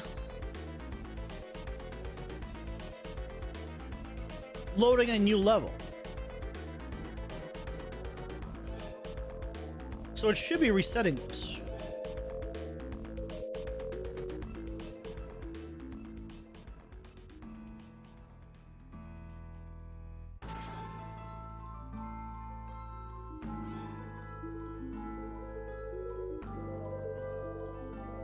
It goes by so fast, I can't see it. Yeah, I saw it. I saw it read. I saw it read. So it triggered this again.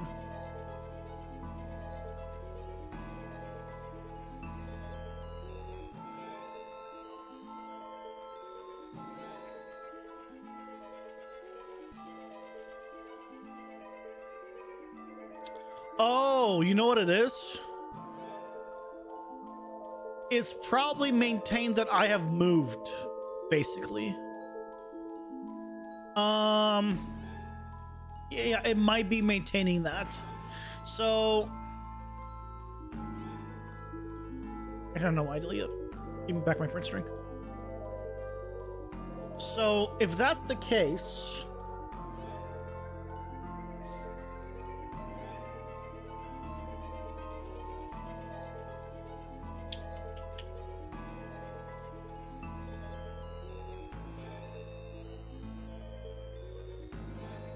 get movement speed, or get movement component. Get velocity.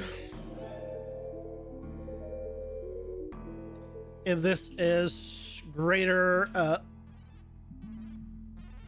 or speed.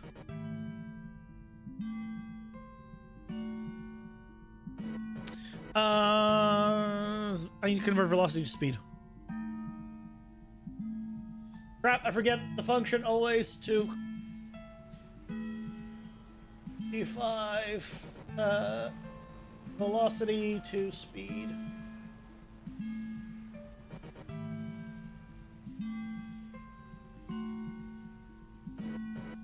Vector length. Jesus Christ. Always forget the name of it. As long as this is greater than, let's say, 20.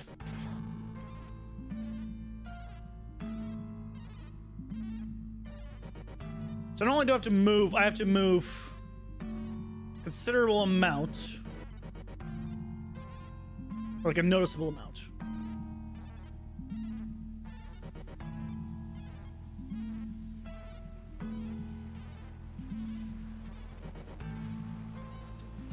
What is the scale based on?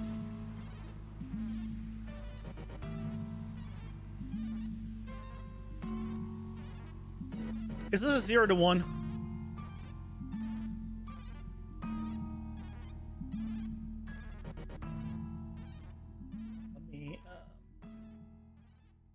Let me turn off the tick. Yeah, I was just printing the 0.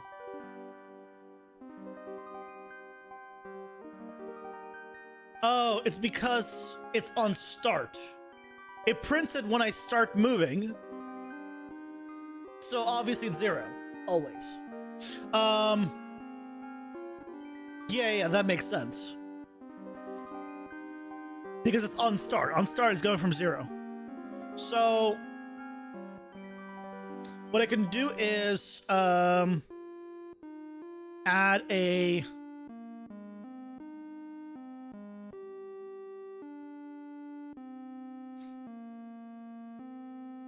wait until next tick,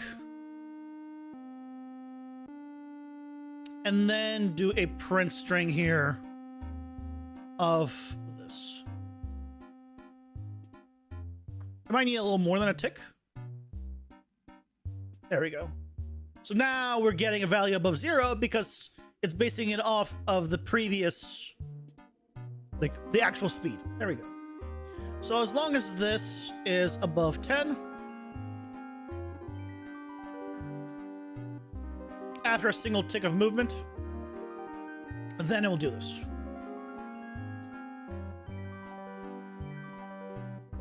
Let's get our print string back.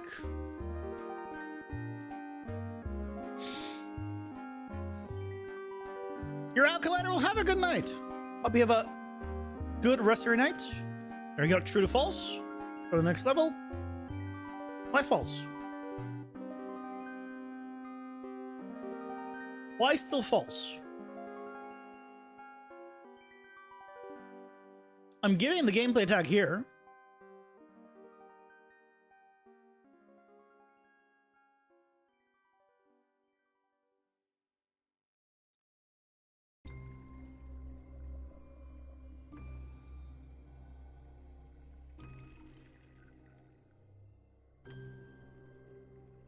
It should be. Let me re-add it here. Because I was adding it on possessed. As soon as I'm possessed, it should add it. Here's true, false.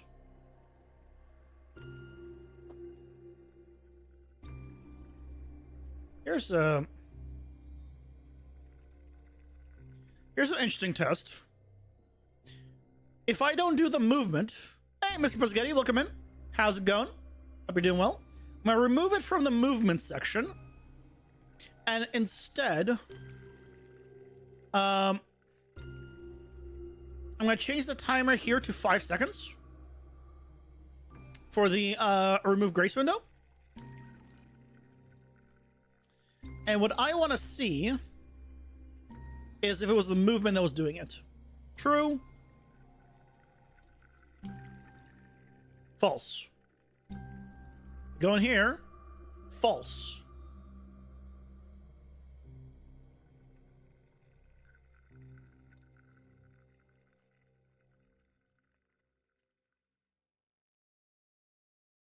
It's not the movement that's removing it. Why am I...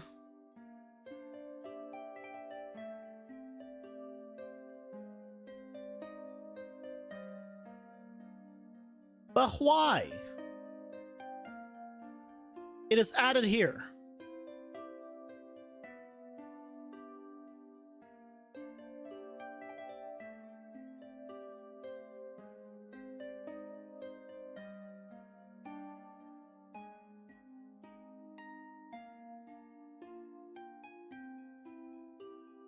I turn off the tick again. Why?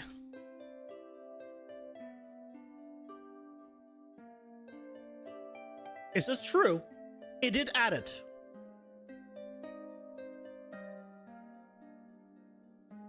So it does add it. So that means this triggers correctly. Does this trigger correctly?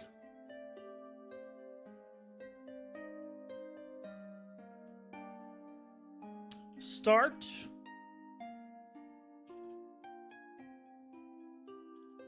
Remove. Start. Remove. Okay. start, remove. So that's all triggering correctly. But instead of unstart and remove, I'm going to actually keep the start and remove. I'm also going to have it print this. Unstart and unremove.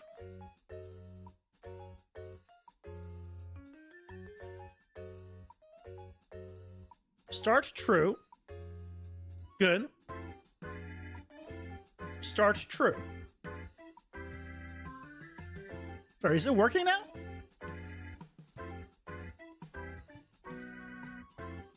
Like, this is all working.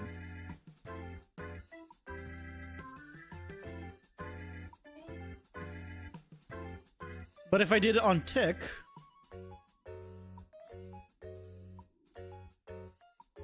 oh yeah, it's all true because I'm not removing it anymore, basically.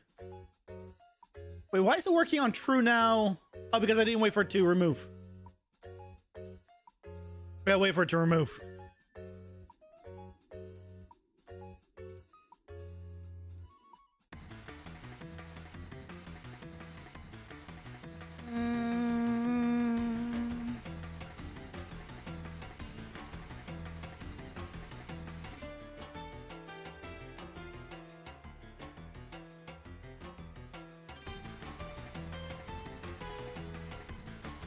This is an odd one. It should trigger the begin play / unpossess at the beginning. And it does. Right, it said start true there. Remove false. So it is correct there. What I'm going to try then is I'm going to give it a delay here of 1 second.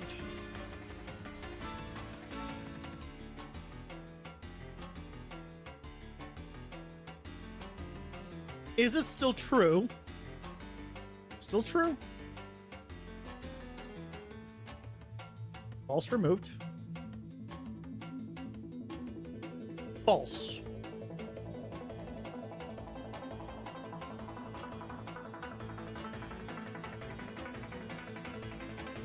The interest... So it's not the timer that's removing it, right? I thought maybe for some reason this timer, resets or whatnot. But that's not what's happening, right? Otherwise, this would have printed. When we enter the room, it only prints the start. We enter the room, it prints this as successful. And yet,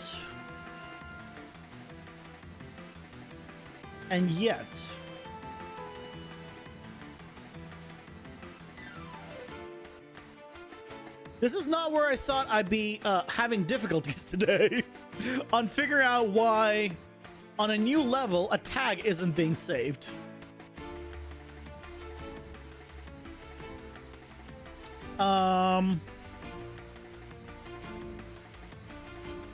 Here's what we can do.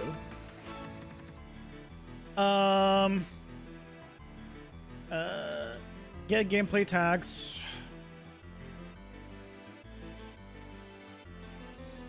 Yes, it got gameplay tags is the problem.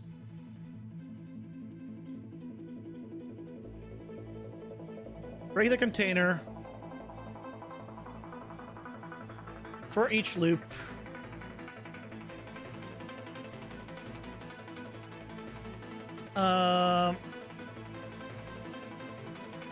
Get tag name.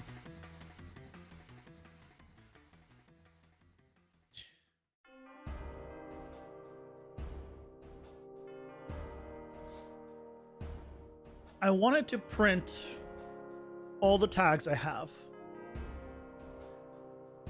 Character player status grace window. Okay. Now character player because it was been removed. Just character player. I'm gonna change it instead of event tick. I'm gonna put it on a timer. Because timer by event. Every half second.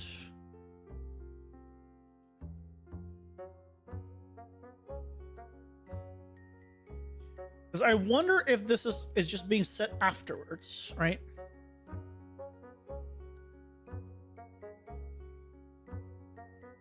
Right, this is all correct. I'm waiting for it to clear out, and now we're gonna go into the next level. And I want to see.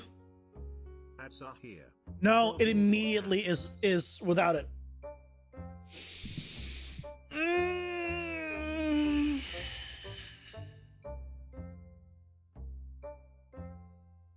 Why?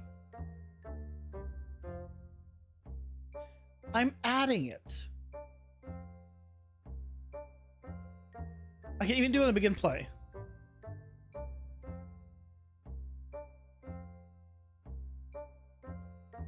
I know ads are going and I just did something. I know. I'm terrible.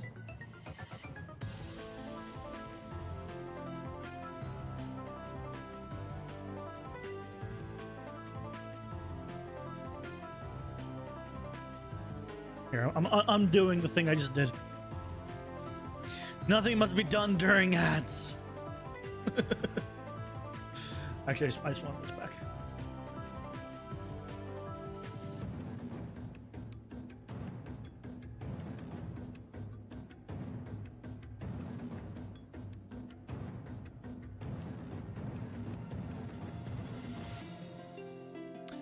Oh, you know, well, no, Possess did read. It did trigger Possess. So odd.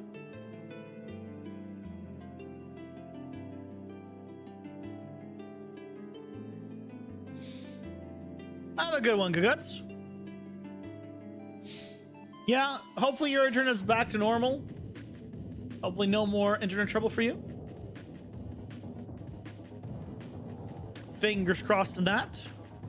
As I try to figure out why gameplay tag refuses to stay once it's removed.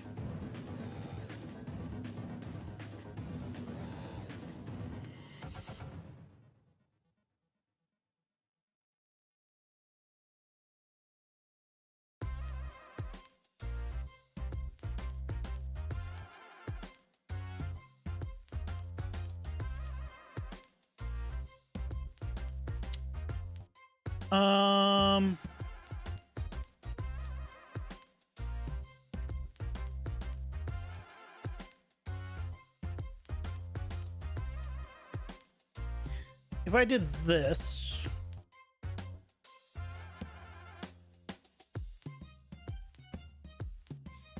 it should result in it never swapping.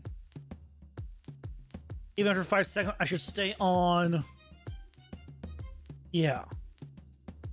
Because it's removing it and adding it. So it's confirming to be adding it. I mean, we've confirmed it was before.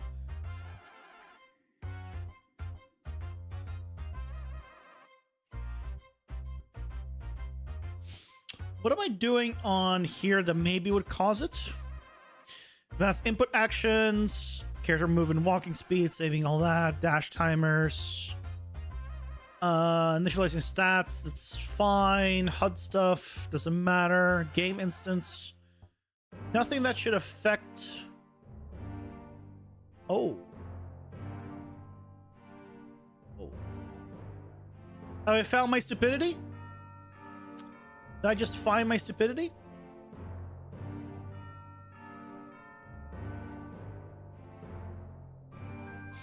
Guys, I might have found my stupidity. Oh, let me, because I always say it's something small and stupid always. Oh, I already cleared this. Good. I don't need this anymore here.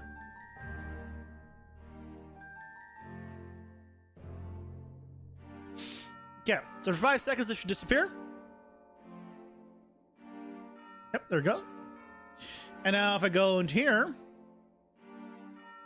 hey, look, I still have it.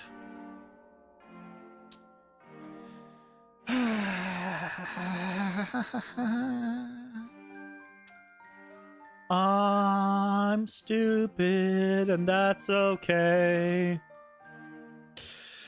To explain why it works here and not here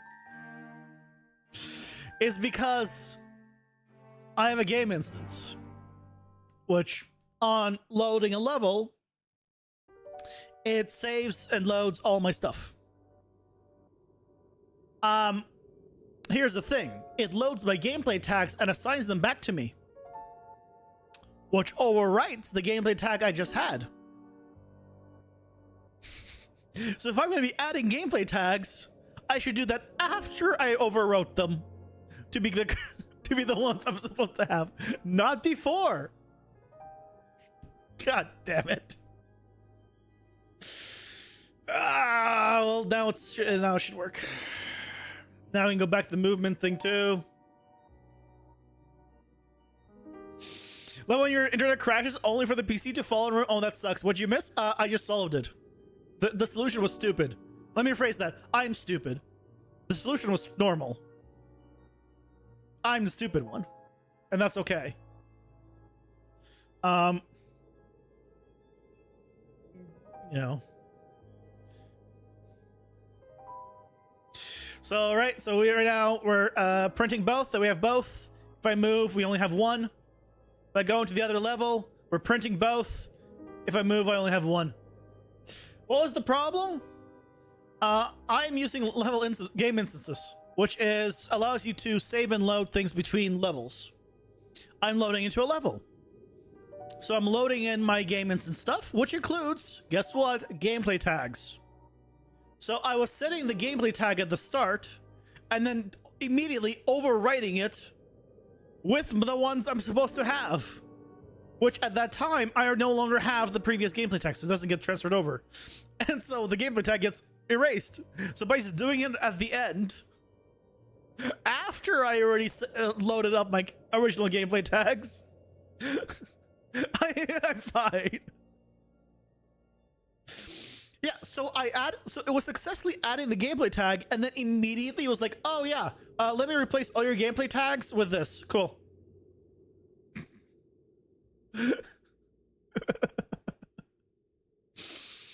So yeah, that's why. But now, right, if I wait, it resets. Or if I go into a new level, I have it, and then if I move a little bit, it resets. Look at that, it's all working correctly. As I always say, it's always the smallest, stupidest thing that will cause you the biggest issue. It will never be the big things. Ain't no one thinking about that? Pre-production? Yeah.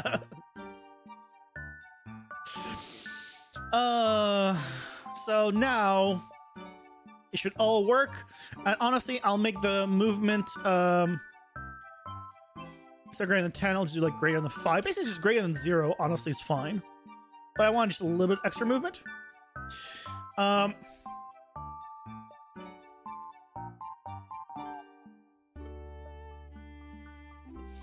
So now if we have greater than 0 movement, actually, let's see if we even need this anymore. I might not need this anymore.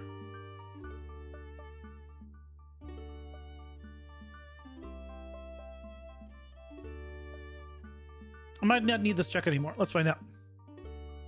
Because that wasn't the problem.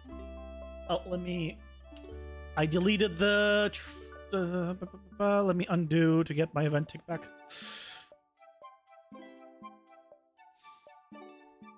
And null pointer can crash millions of Windows clients worldwide. Oh, was that what the problem was with the with that nationwide blue screen from whatever that company's name is that I forget? It was a null pointer? Was that it? Is that what you're referring to? Yeah, I don't need anything. Perfect. Yeah, all this checks is unneeded. Awesome.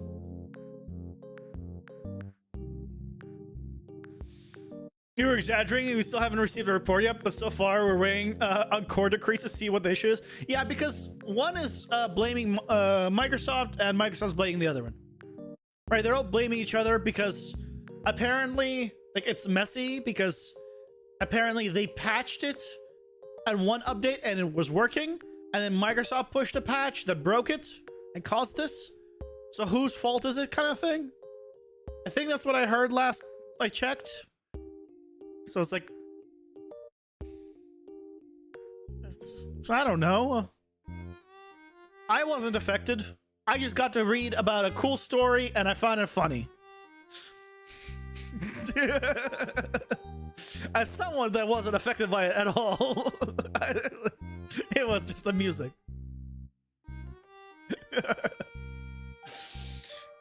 I have to preface that, right? Because if I just said, yeah, that's hilarious how people like all over the place got, you know, cat issues, that's kind of messed up. But because I wasn't affected, all I could do is just see what the aftermath was, and thankfully no one got hurt, so it's just funny. But yeah, we have so we have this working. Okay. The other thing I want to do is, because I still have time,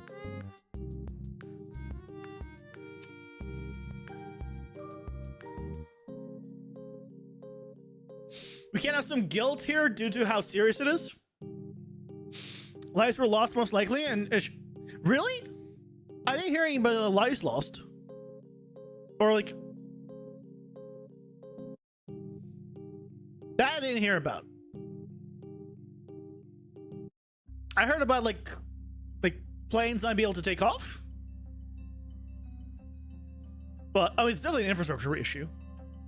Yeah, I didn't hear any. A lot of hospital computer. Oh, okay. See, I didn't hear about that. Okay. See that now it's less okay to joke about. See that now it's less okay. Hey, Harry Warrior, welcome in.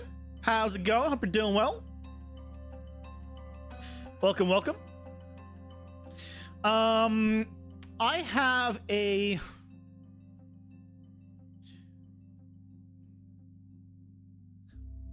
buff option. So if I come here and I give myself, let's give myself like phase shift. So the top left, you can see I have a thing with a timer, right? And it just does a little clockwise thing. Here's joking. There's discussing it. So yeah, I don't know who's responsible. I don't care who's responsible. I'm not the one. I'm not smart enough to point fingers at anybody. Yeah, let other people figure that crap out.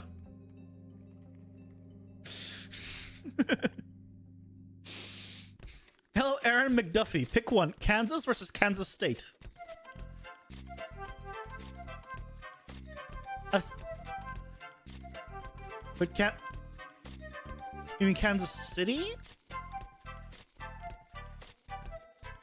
Versus Kansas? Is there Kansas City? Probably. I mean, Kansas has less words in it and it's easier to say than Kansas State, so I pick Kansas. I guess. I pick the one with less words. But I want to add this for basically our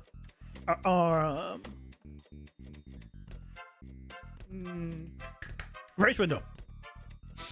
So Supernatural starts at Kansas State, so there's the one for me. I've never watched it. I've heard great things about it. I think I might have watched like an episode at one point, like a single episode, but otherwise, yeah, I haven't. It was like two brothers. One was an angel, one was a devil, or something like that. Do I remember it right? Good up until season 6 or 7, and it all goes downhill from there. Oh no, that sounds like most things. Why does that sound like most things? Two brother demon hunters. Okay, I thought I remember something about an angel as well, but maybe that was like part of an episode someone was telling me about.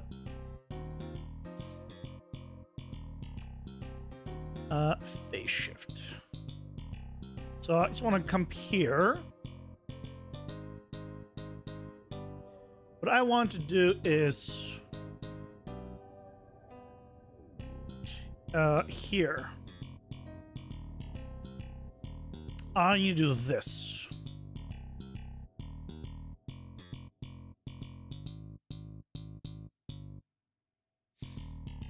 When it's finished, will I put this on Steam? Yes. It's technically available on my Patreon, where I put monthly publishers for it as well. But it's like, get it if you want to like support me. Don't get it because it's not ready. Like, don't get it as a game. Do it if you want to support me, or if you want to help me like develop it, basically, by providing feedback and stuff like that. Every character in the show has been every type of demon, angel, whatever you want to call it at some point in the show. It just turned very generic, and the formula for episodes got bland. Yeah, when it's that long of a series, I can understand that. I can understand that.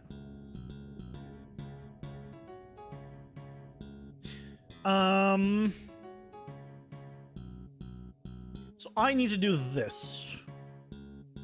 I actually need this.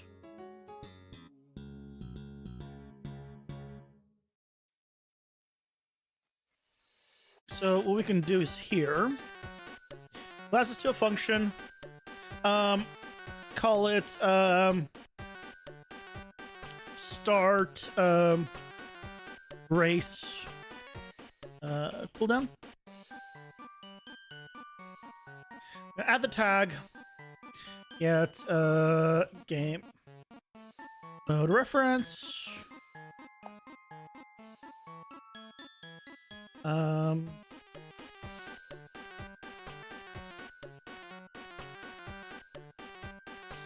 So we're gonna need to do this here.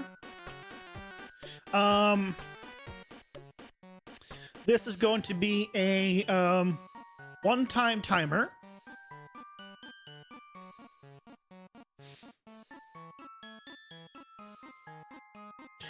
I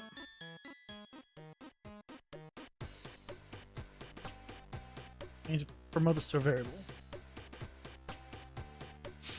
This is the Grace UI reference, or yes,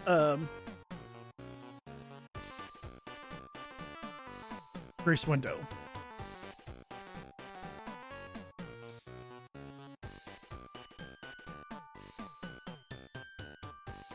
We're gonna need to remove it afterwards.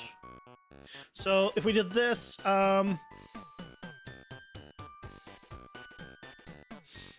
get the icon. What do we want for the icon? Let's do, sure, you.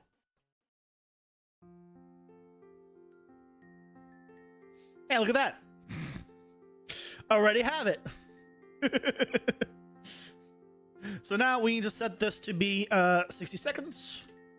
This is, by the way, a modular UI thing that I set up a while back. So now we have a 60-second thing. I need to change the picture for that, obviously. Let's see if we can find something a little bit better. Can't you really use a character? Because it has transparency and doesn't really work with transparency. Sure. Oh, you know what? Let's just make one real quick.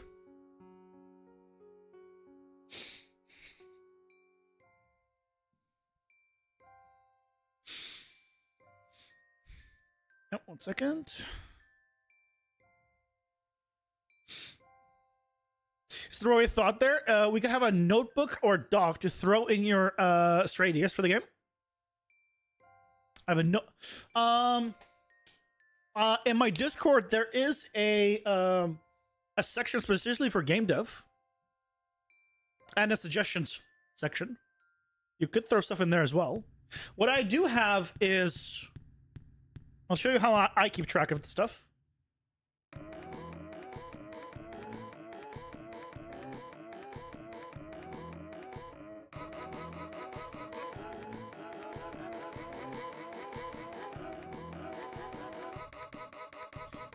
It's called Google Sheets. So that's one of my to-dos. Here are my power-ups. Here's my, like, whatever I need. I don't put everything here. I just put things that I'm like, I need to remember to do. Obviously, I'm reworking the gameplay. I don't need to make a to-do for that. I'm doing that right now. That's all very obvious to me. But for example, like I want stat upgrades on maybe upgrading a meta shop. A potential shop needs items. I want Twitch integration. I don't need the doors thing anymore. We've changed the entire system for that. I want an ultimate ability maybe. This is no longer relevant. So yeah, like I tried Trello. The problem I find with Trello, and there was another one I was also trying out.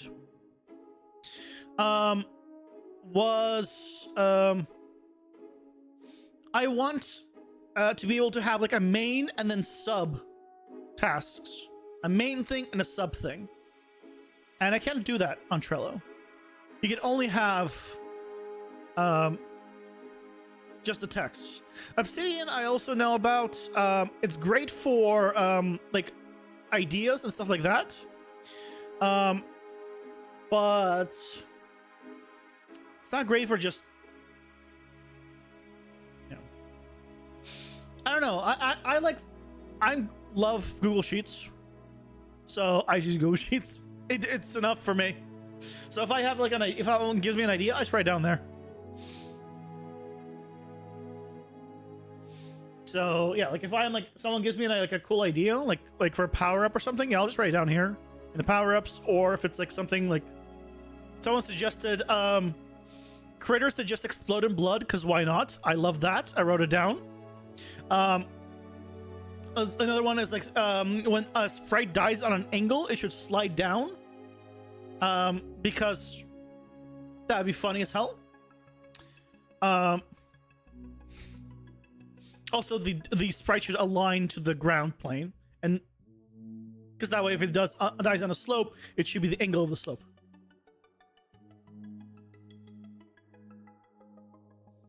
That one's gonna be a little more difficult, but you play enough Black Desert for your life to revolve around spreadsheets.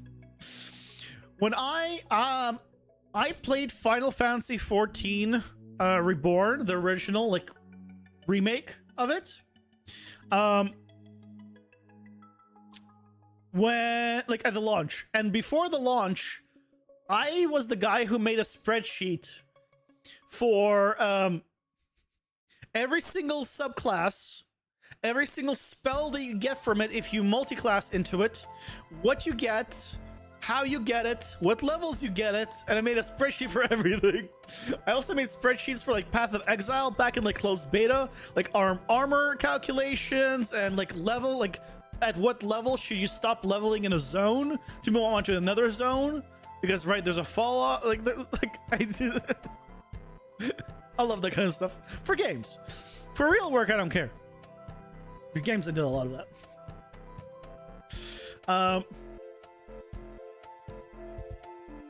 How am I blanking on the name? So I mean, it's late, sure, but it's not a grace window. It's GW.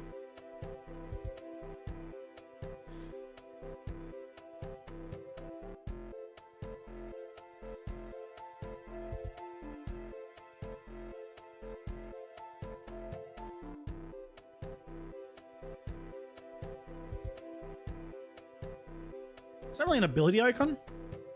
I guess there's an. Sure.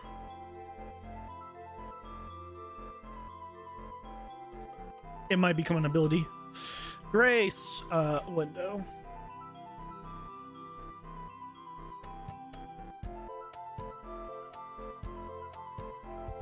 So now what we can do is let's grab one of them. Is there? I scroll through. Will I find one? Here's a better way of getting them. Abilities. Navigate to this folder.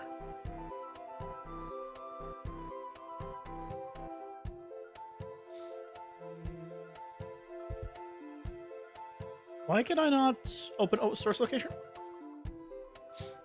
Oh, it's because some of them was from the old location. That's right. I remember. Okay, where's my grace window?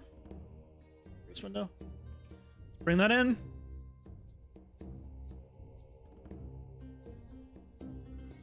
And now, here I can assign it. And now, ta-da! Got a grace window. Now, this doesn't disappear when we move, but you have the grace window. So now we need to have it disappear. Right? So here we can do types of function. Remove grace window.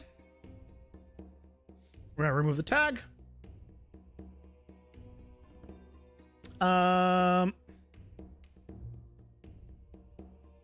And then, you know what? Let me double check how I'm doing it here.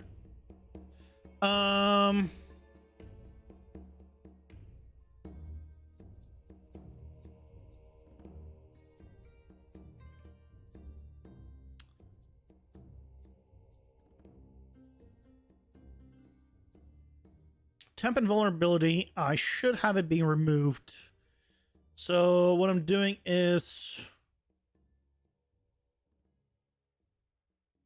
remove gameplay tag. Add transformers on the box. Oh, I probably need to just do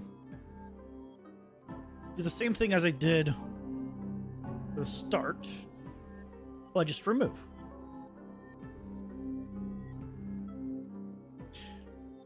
Remove child. I can only add child to horizontal box. Sorry. Remove child. Will this work?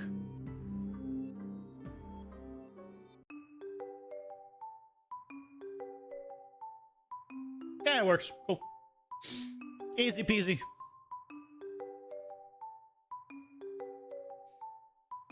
So now we can just do the event graph. You need to remove grace window on begin play.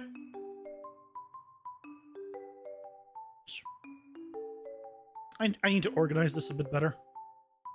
There you go.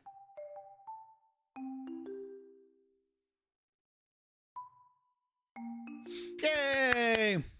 Do your powers add tags on collection? Yes. So snooze the ads. Let me show you. So my characters. Basically, when I pick up a card, which is all this information, here's the card name, ability, the icon, it gives me a gameplay tag. Whatever it is, it gives me a gameplay tag. And then for some things, that's all I need. Like, for example, reduces all incoming damage by 10%. When I'm doing my damage calculations, I check if they have the gameplay tag and call it a day. I don't need to do anything else besides giving me the gameplay tag. For some other stuff, I need some other math or some calculations to happen with it. For example, temporary invulnerability every 60 seconds for gain 5 seconds of complete invulnerability. So that requires some extra stuff. And so for the stuff that requires like extra, like actual calculations, I first check that I get the gameplay tag, and then I have it, And then all it is here is then it goes by, hey, which is the one that I added that requires something more custom? And then in my actor component, I have, like, for example, enable orbiting orbs or whatever else. Was the file the one with abilities and descriptions? This is a data table. This is what's called a data table. So if I want to, I can add. So here's an example. Like, right, I have double jump at the end.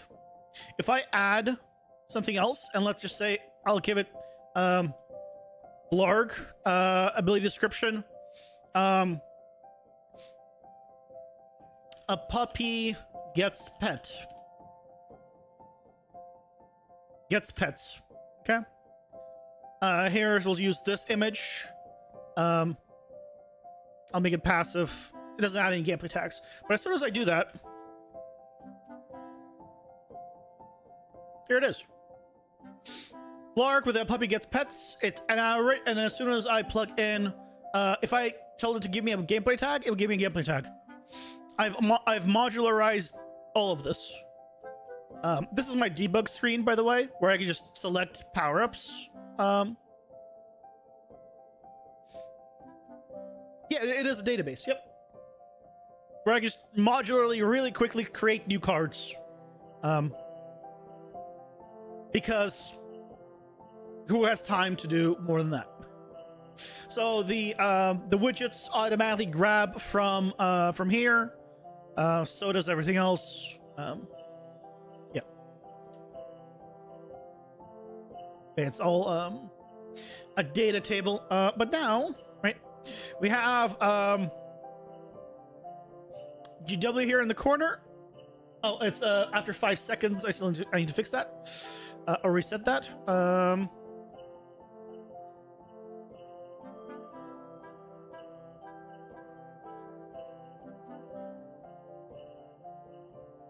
Set this back to 60 seconds, where it should be.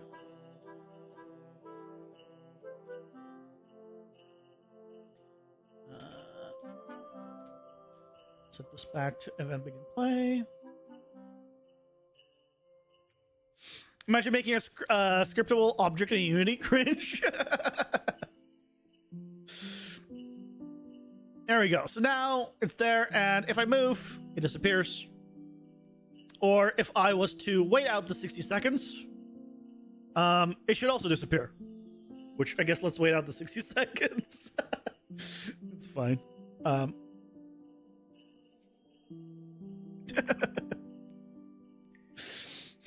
Random sub emote unlock. Oh man. I think you're the first person I've ever seen use that. What'd you get?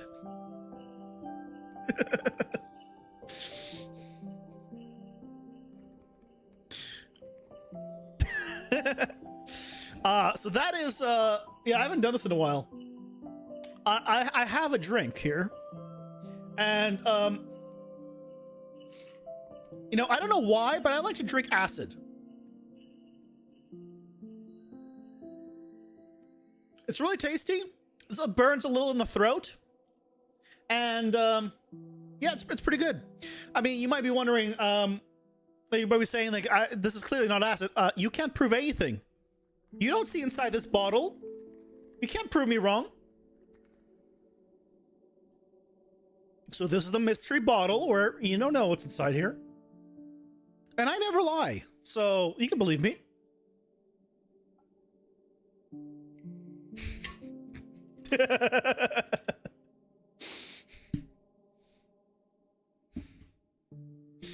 Oh yeah, and the thing went away. It was 60 seconds. The thing went away.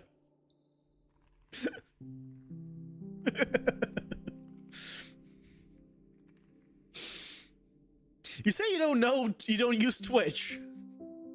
You just came in because you were fucking around at 5 a.m. Well, I mean, if you don't like Twitch, there's also YouTube. I multi-stream, so, you know, you could always watch on YouTube if you prefer that.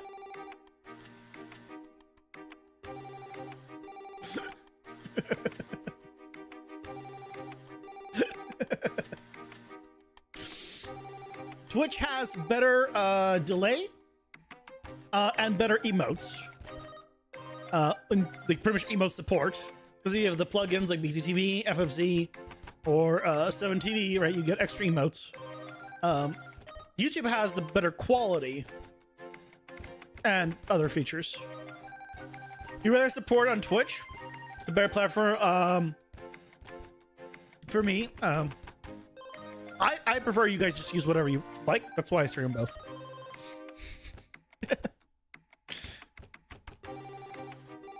Nope, ads. Pausing for ads. You also get ads on Twitch. You don't get ads on YouTube. Well, some people get ads on Twitch. Let me phrase that. It's not always guaranteed. But I pause here for ads, so if you don't use your Prime or something to stop the ads, you don't lose on anything.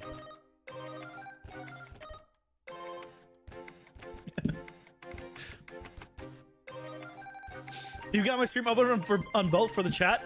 Yeah, I didn't mean to look into that. Like I don't know if there's a website or something that allows viewers to have multiple chats together. As a streamer, I do. But I don't know if there is one for just like a viewer. And I don't have my chat on stream because that is dangerous. Oh, you're good. You're good.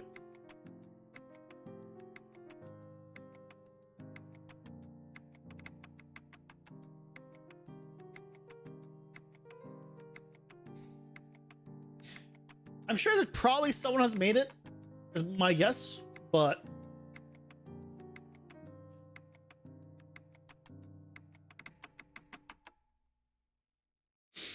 okay. Ads are almost over. And we continue. But I'm glad everything's working. We got the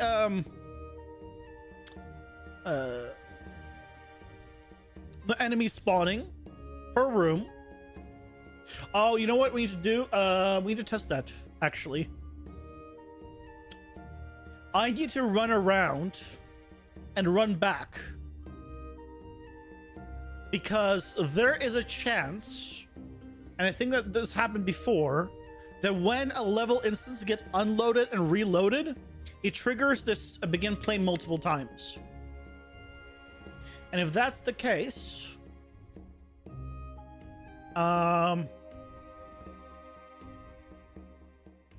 it will spawn the mobs multiple times, which would be bad. Let's do some testing. Let's run. ChatSync, a dedicated chat synchronization tool that works with various streaming platforms.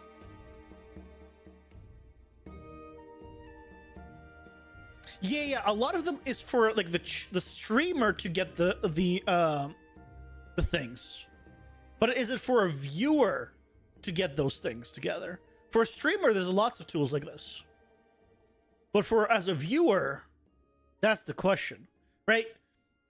Because it says you can connect your accounts. That means that is for the streamer to connect their accounts, and you see multiple. But as a viewer, right, if you want to just have one place, you don't have that as an option. Because you don't want to connect anything. You just want to be able to put in like one URL and two URL kind of thing and get both chats together. That's kind of what I'm talking about. I'm gonna check this timing just to make sure it's perfect. It should be. Yep, perfect. Okay, so what I wanted to see is if I run around. Okay, there's no way to go here. Great, this is just a dead end here.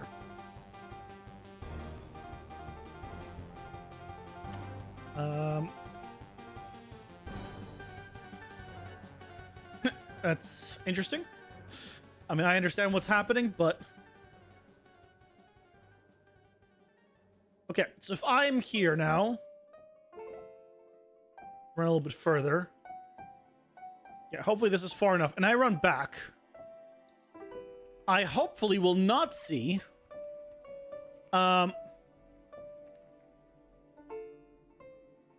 basically multiple mobs have spawned. It should only have spawned one mob, but I have a feeling it might have, in some areas, it might have spawned multiple. Let's find out.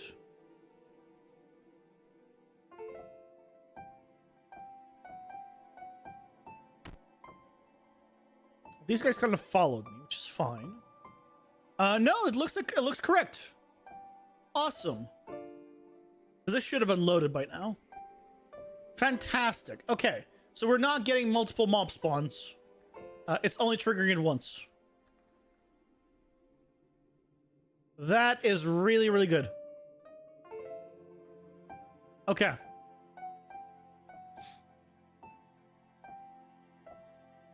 What if you add a roll animation for jumping down floors? I mean, I could. But I think that at that point, it's like extra little things. Mechanically, as long as we're jumping down and we have like just an air animation, for now, it's fine. I don't have too many animations in general because I'm basically using animations that I have access to. Oh yeah, you're fine. Yeah, so what I have is a workflow, right, that goes from Blender. It goes from Unreal into Blender and into a sprite, right? Because, like, for example, right, this is Manny, and this is my attack, and I have a script that renders out a directional animation, a directional camera, and then I just combine it all together in a sprite, and then I get basically 8 directions. Or if I wanted to do, I could do 16. There's one character that actually has a single animation that's 16 directional. And then putting it all together. Yeah, for prototyping, I think, like, as long as mechanically it's working and it doesn't, like, jump out at me. Hey, well, welcome back at Oculus. You want to make animations with Manny? Well, do it. What's stopping you? What do you mean? Is that public script or did I make it? Here, I'll share it with you. This script was made by me using GPT 3.5.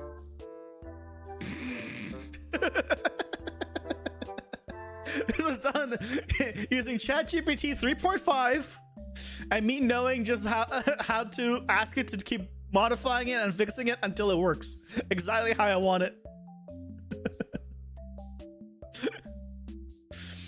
Maya, you see lovers? Yeah, I still use Maya at work a little bit. This is yeah, Blender, so it's free. You can just get it. But yeah, I use just ChatGPT to write this because, like I said, I don't write code. Like, I understand everything it's doing here, but because basically what I did is I created I put my camera underneath where is it? Why do I have 2? I don't know how this happened at some point. But basically I put my camera underneath an empty object and then I'm telling it to just rotate it in 45-degree angles and then also append south, southwest, west, and have it be in a specific order. So it's always going clockwise. And so when I then reorder it, because I have to reorder the frames, it all comes in order, and then I just go this section, and be like south, southwest, west, southeast, you know, whatever. It'll be south, southwest, west, northwest, north, northeast, east, and southeast. You hate using GPT, so frustrating? No. The spreadsheet comes from here. Here, I'll show you. So I have a program called Sprite.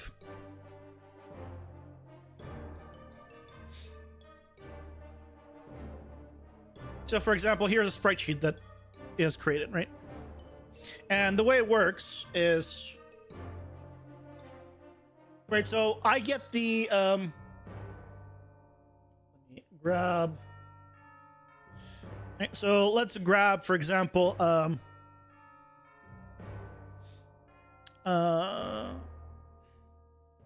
don't know. Let's get rid of skeleton. So I render out, here's the animation, right? And I reorder it and rename it, which you, by the way, you can do with you can bulk edit using a simple script here, where I can just rename things to whatever I want. And it'll just bulk rename them. For example, you can go from skeleton run to drag through roar slowed, right? And just reorders them. So that they're, once they're in like numerical order, like from 1, 2, etc., I can just drag it in. And here's my sprites, and here's my animation. Right? So let's say this is the down. And I have a stream deck, and I just have a little macro that just makes this whole section a tag, calls it down. I can go select the next one, make it down left, right? And basically when I'm done, I can split it by tag. So here's the two animations, right? And then I can export this spreadsheet. So you can see it's all lines up. Obviously I haven't done the entire thing. But then you go through the entire thing and you do the same thing for the normal map. So this is the diffuse. This is the normal. Same thing, you do the same thing for the normal. And this is the object normal. I don't care about the texture information, this is pixel art. Now obviously I'd love to have like an actual pixel artist, then go and clean stuff up, make it actually, you know, proper. But I don't need to make them. This makes it. This is all 3D, so making the normal map is a matter of rendering the normals, because all I need to do is, under the rendering, instead of doing Eevee, I do workbench and I do matcap normals, and there we go. Simple as that. I just need to turn off freestyle in my case. So there, I have the normals. Easy as that. And then in Unreal, I need to flip the green channel. And that's how you get the normal map. And it all comes in automatically. Super simple. Yeah. I got a whole pipeline for it. Because, you know, when you do it enough, you kind of need to. But yeah, we accomplished pretty good. We have now why can I not remember the name of this? I've now put it into like 10 different things, and it's late, and I just cannot. I see the initials too, and I cannot remember. Get Grace window. I keep thinking game something, and I'm like, no, it's not game. Why do I keep thinking game? So we got the grace window that goes away once we move. We fixed up all the movements, so now these guys can't even attack me. Games Workshop, yeah, or that. They can now move in here. We can go wherever we want. There's some other stuff I want to modify. So right now this wall is disappearing. I want to make it so it only disappears where there's doorways, I think, next. Not just, like, for example, this wall is has disappeared, but I think I want it to not be disappeared. Just like the minimap is. So that's probably on tomorrow's to-do list. So, yeah. That's gonna be on tomorrow's to-do list. But otherwise, I think we did good. Considering everything, we did good. Okay. How much do you guys enjoy ferrets? Do you like cute ferrets playing? Yes? Okay. In that case, let's see if this works.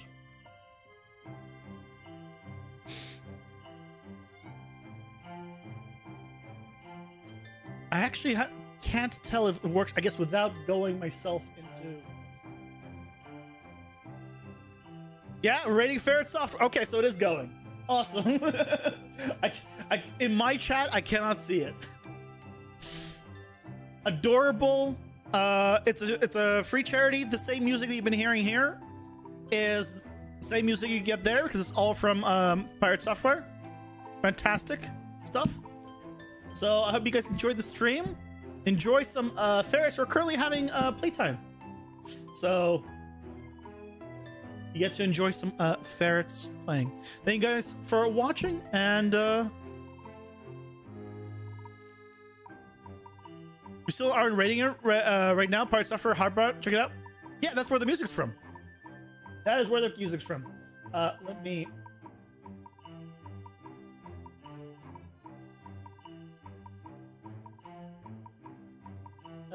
let me do... where's the...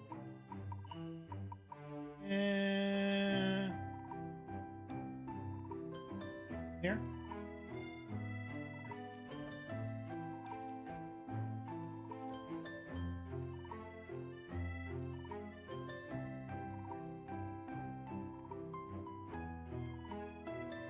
There it goes. Okay, guys. Have a good one. Take care. Thanks for being here. I really appreciate it.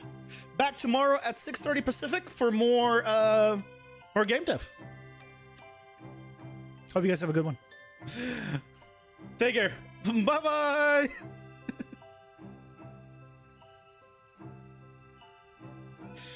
And YouTube, you guys get the link as well.